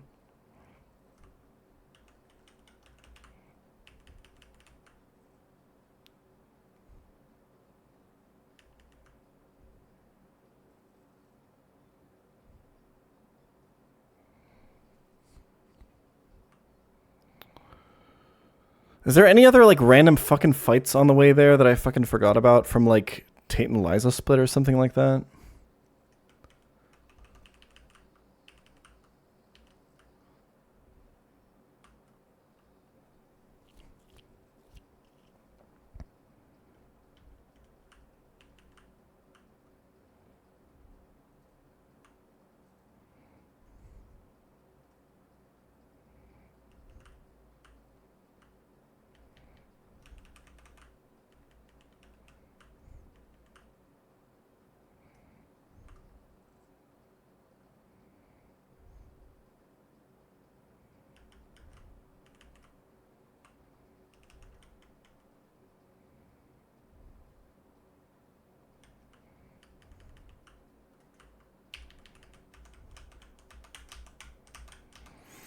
Okay, Costa needs to be level 90.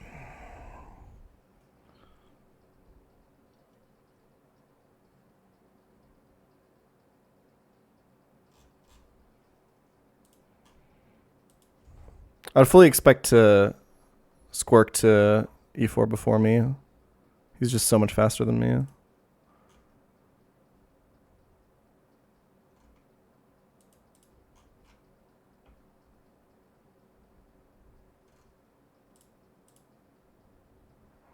Just mess with Repel Manip. We're Magnum pulling anyway, so it doesn't matter.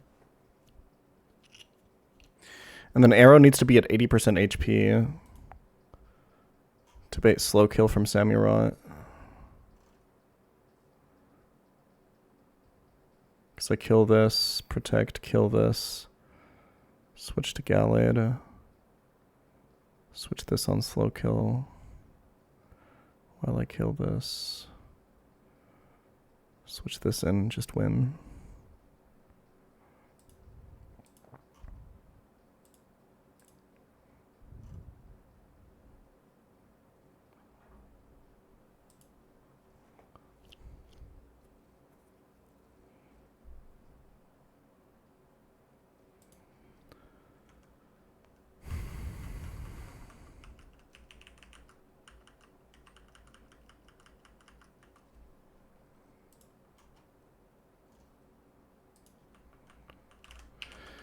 Feels good to be able to pre-damage again, man.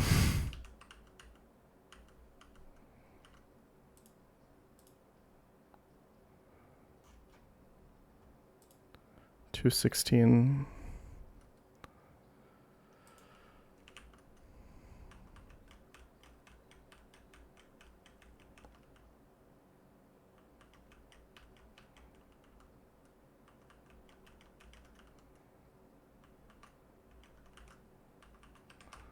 One, two.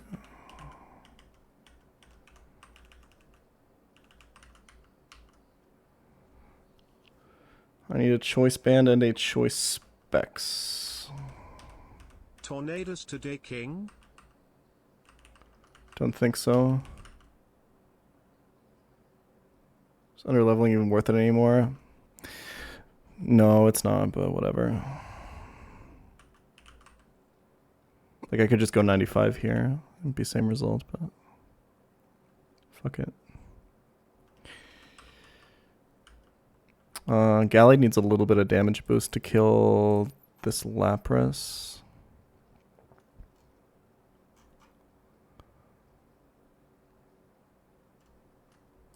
Black belt is fine.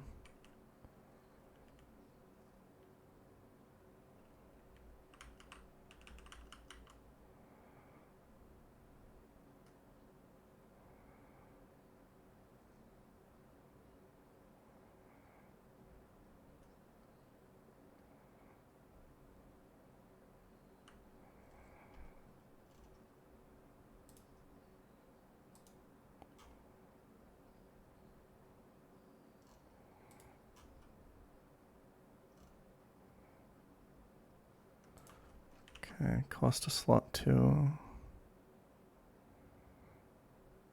I like saying tab in at work when I start programming. Does that even make sense? I'm saying tab in as like switch the tab of your browser to the tab where my stream is so you can come watch because you had me on in the background before. But I guess the word has evolved in meaning now.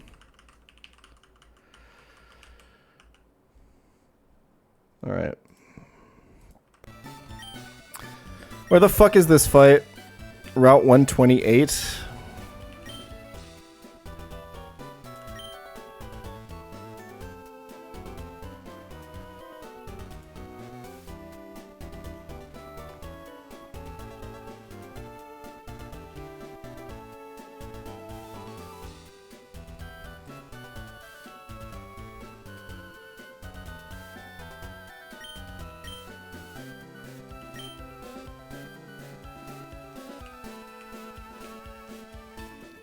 I think I would just come from Moss Deep, right?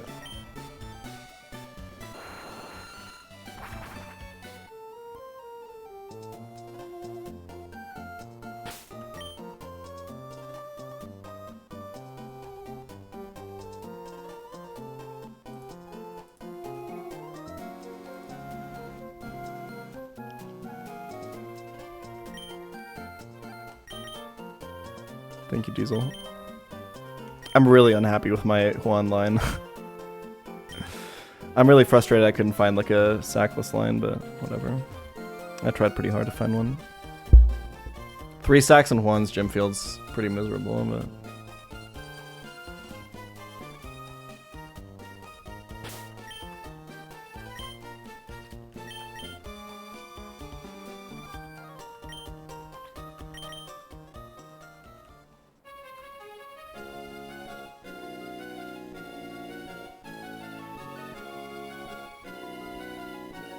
Got deathless erratic weather. That's true.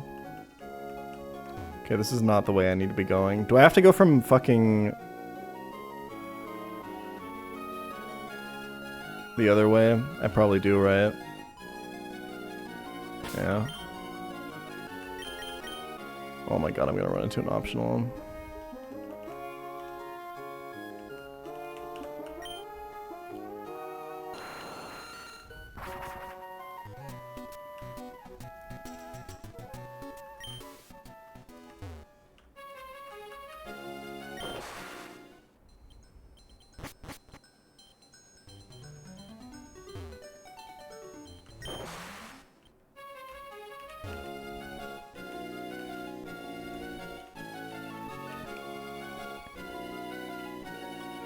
I have no idea where, like, I need to split away.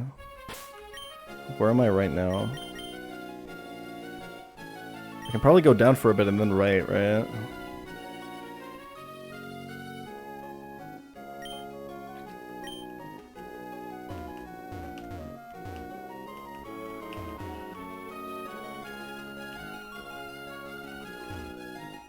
so this is 128.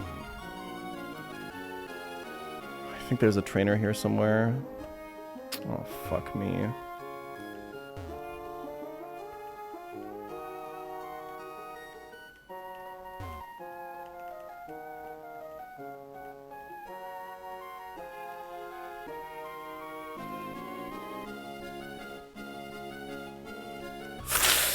Fuck you!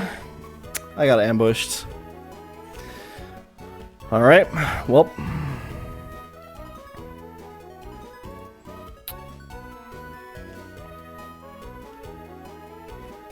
Who's this bitch?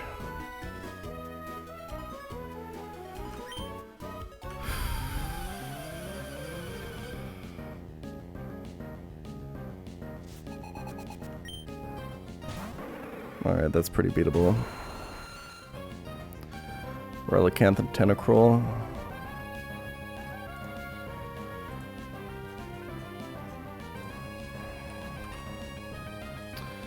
Well, 75. I mean, it's got Head Smash.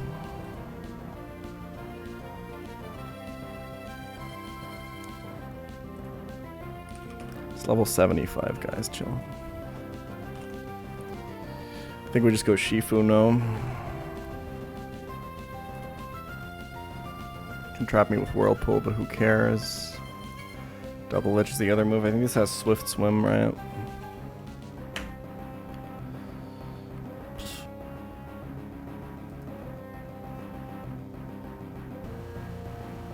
Yeah, guys, I don't think this is going to do a lot of damage to my Urshifu.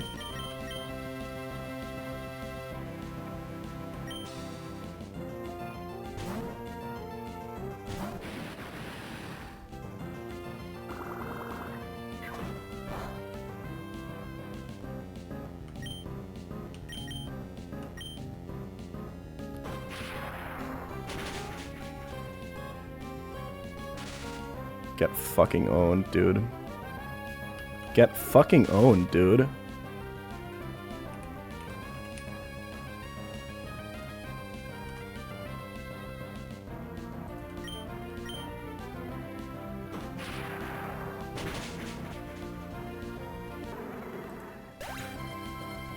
Does Tentacruel have anything scary? Nah, we're good. I just one-shot this with Thunder Punch.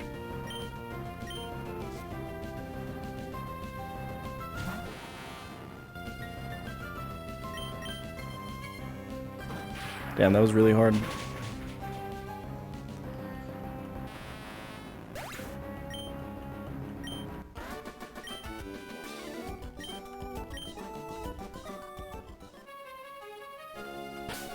Yeah, you better stick to sports. Dumb fuck.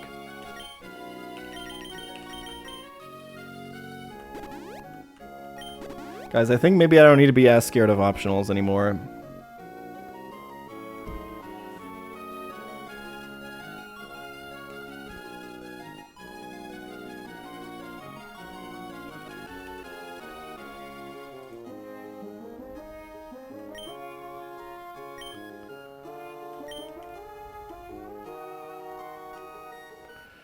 Alright, this is where we need to be. This is purposefully not healed. It's always so scary to leave a Mon in where the enemy lead has a slow kill on you, but I mean, we're reliably always showing fast kills on the other side, so... Left guy bug. Oh, that would suck. I should save.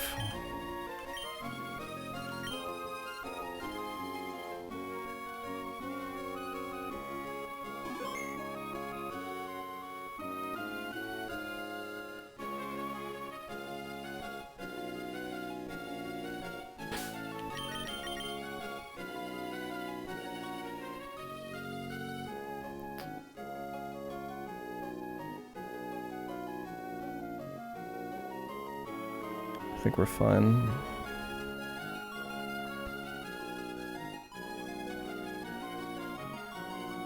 Yeah, I gotta stop being so worried.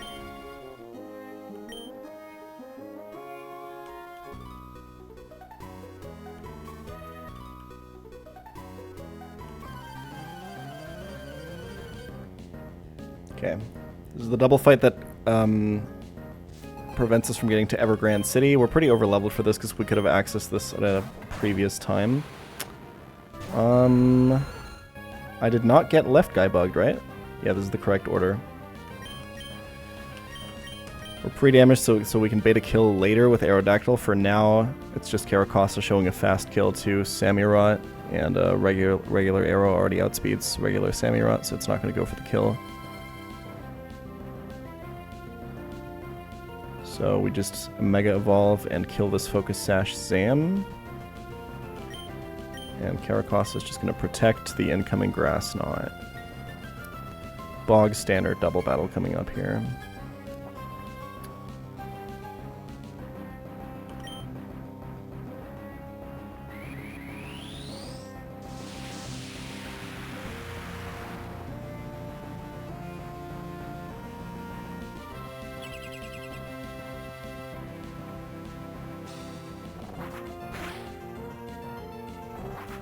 Beautiful.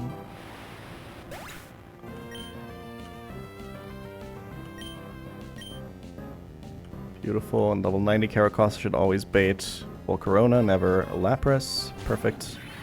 If I get Flame Body procced on the first dual wing beat hit, it's fine. I still kill after burn damage reduction, and so this is always just grass, not into Caracosta. And Gallade is going to tank that.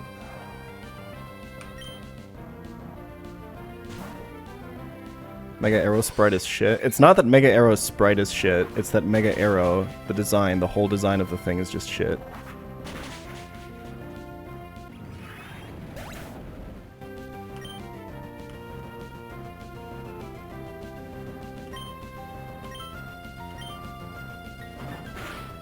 Okay. This is Lapras. I quit Black Belt, right guys? Cool. We outspeed and kill the Lapras, and because Mega Arrow is out, is pre-damaged, it now always baits Hydro Pump kill from Samurott. So Arrow can just switch to Shifu, while Gallade is safe. And boosted close combat kills the Lapras.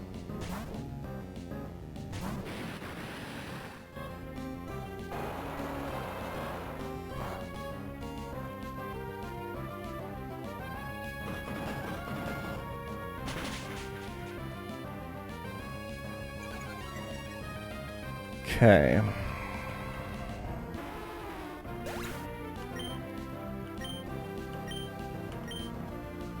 And choice back close combat always kills this, and this is just going to switch for Greninja.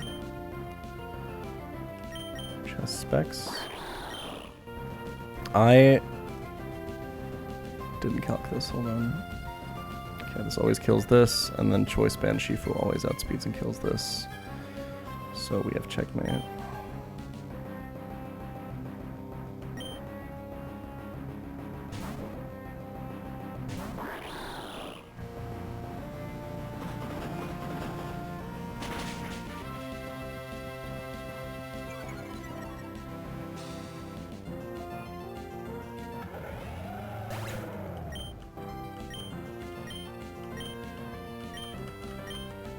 I think this is, yeah, Typhlosion.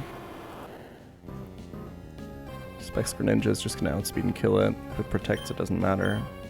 That's a cool ass sprite. Holy shit.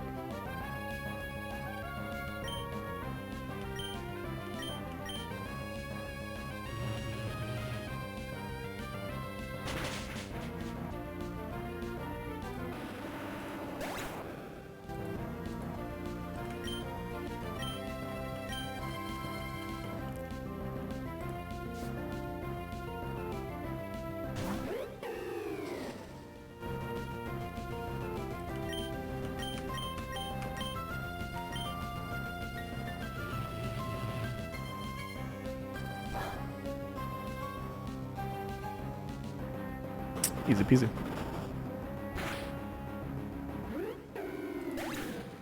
Yeah, you can get that Pokemon, but it's really rare.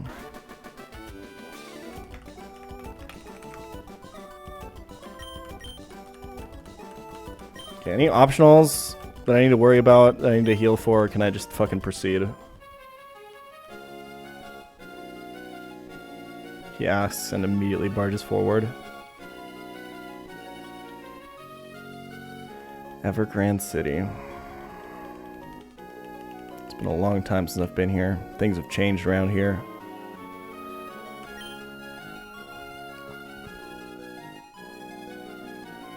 Damn Gappy, thank you for the gifts up to Gordon Ramsay Gaming.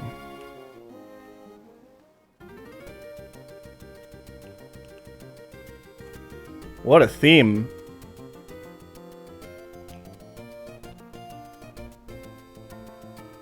We're here now. 8 badges. Who would have thought?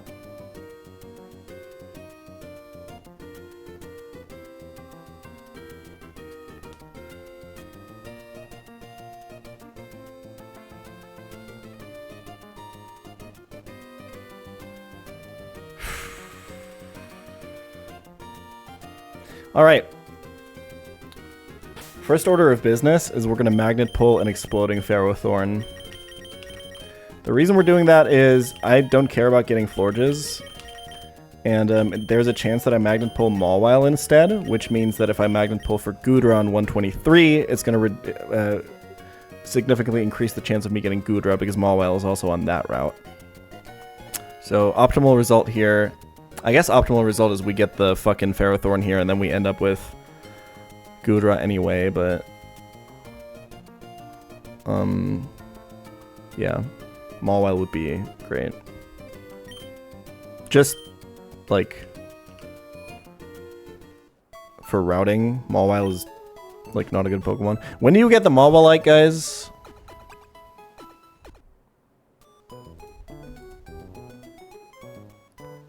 Cave of Origin. I have it. Okay. Surely it will be brought to a fight. Why does this lady look different? Okay.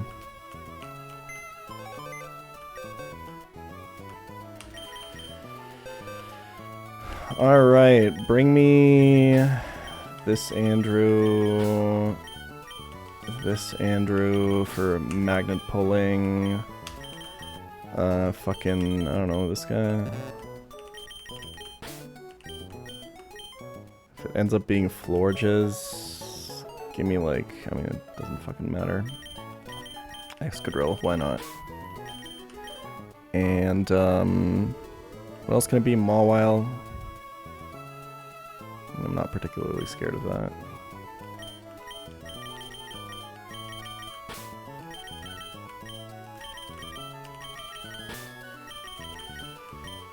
Alright. If it's Ferrothorn that explodes, it's whatever. It is what it is.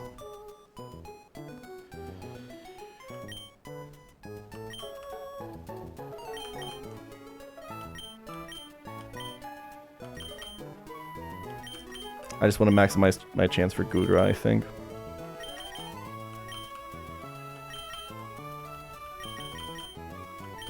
Any Dampmons in the box? Oh man. Lefties? Do I really want to... Sure, I'll go pick up lefties.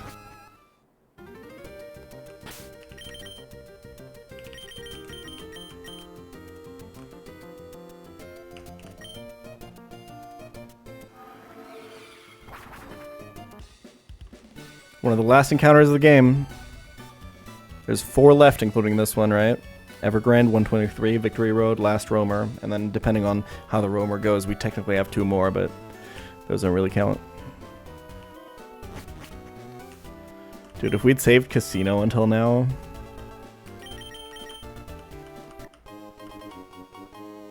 we could get our fucking mythical, man.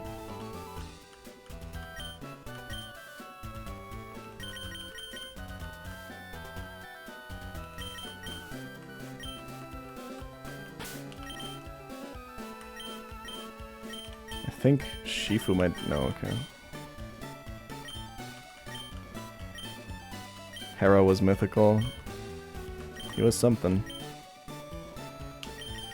I mean, yeah, this run never gets as far as it does without Hera, that's for damn sure. But...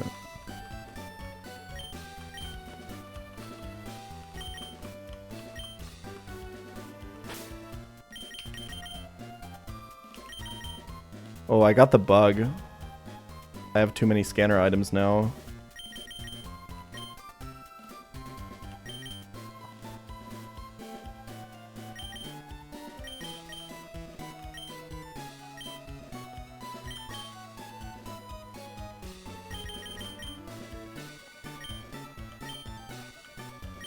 Okay, wait, before I do this... whoops, guess we have 3 scanner items now, so I have 2 instances of leftovers. So I should be safe to just toss this choice specs, right?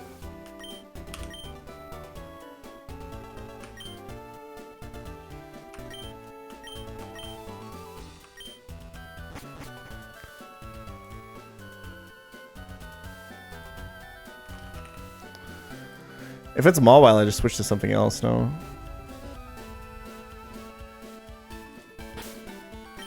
What is it? Play rough, knockoff, Iron. I just switch to fucking X-Guy, it's fine. Just means I can't quick ball, but whatever. Check if the item works. You mean if I have like a faulty one? He gave me like a fake leftovers.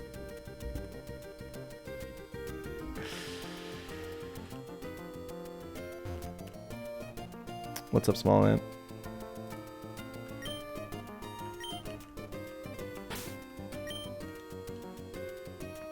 Alright. So this looks really stupid because the most likely outcome of this is going to be an exploding Ferrothorn. If I catch it, that's fine. I'm probably not going to catch it. Well, I probably am going to catch it. The chance is higher that I do than that I don't.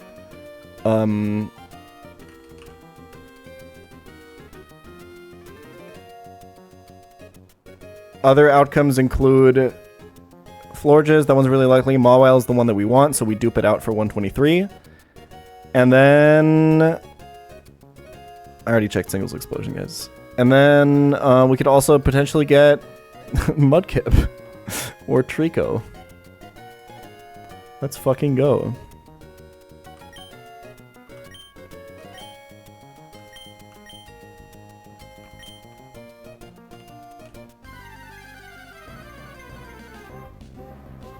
Expected result.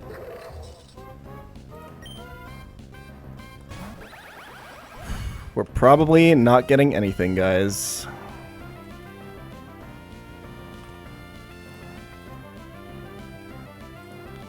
Power Whip, Heavy Slam, Explosion, Iron Head.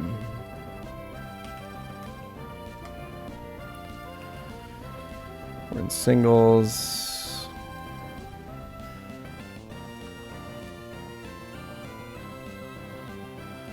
Alright, I think Quick Ball has 62% chance to catch. This actually has a pretty decent catch rate.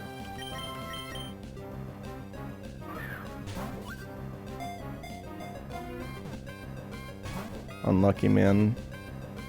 Ah, it is what it is.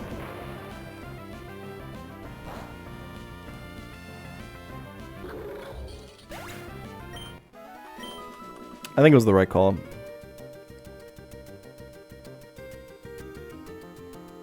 Fuck a Florges.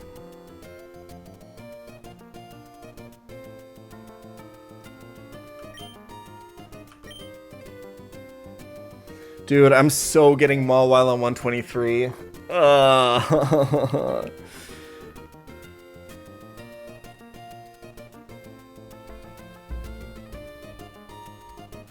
Whatever.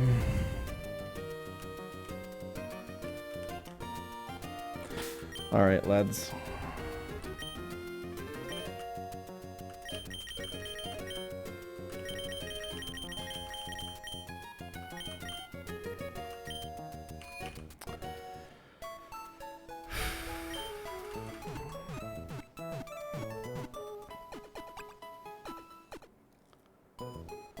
Yeah, I think the next step is going to be to do the... How many trainers is it on 123, 123 to get the encounter? It's like...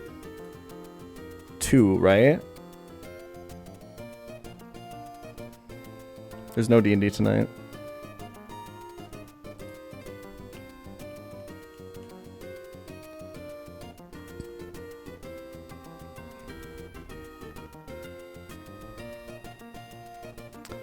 So, Pokemaniac Hambino.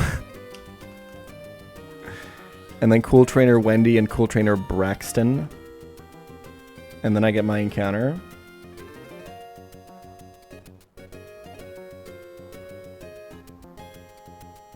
Is that how it goes?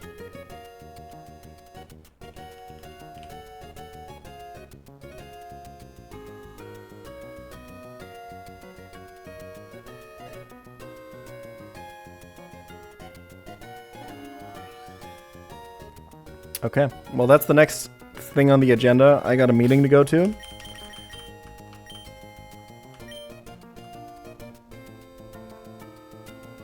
Thank you for watching, though. This was exhilarating. We're so close, man. 2 more fights here, then 5 more fights in Victory Road, then we have the full box.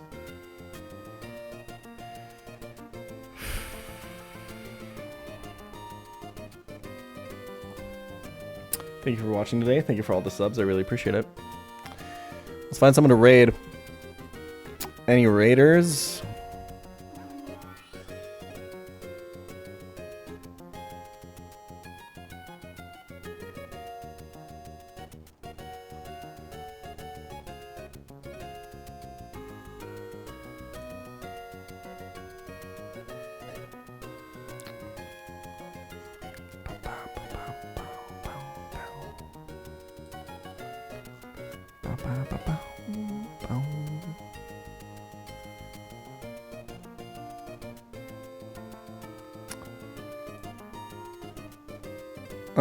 Let's raid Necoli.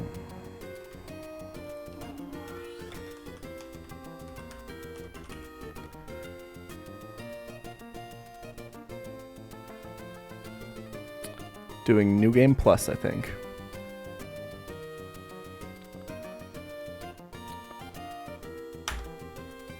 Thanks for watching. I'll be back tomorrow.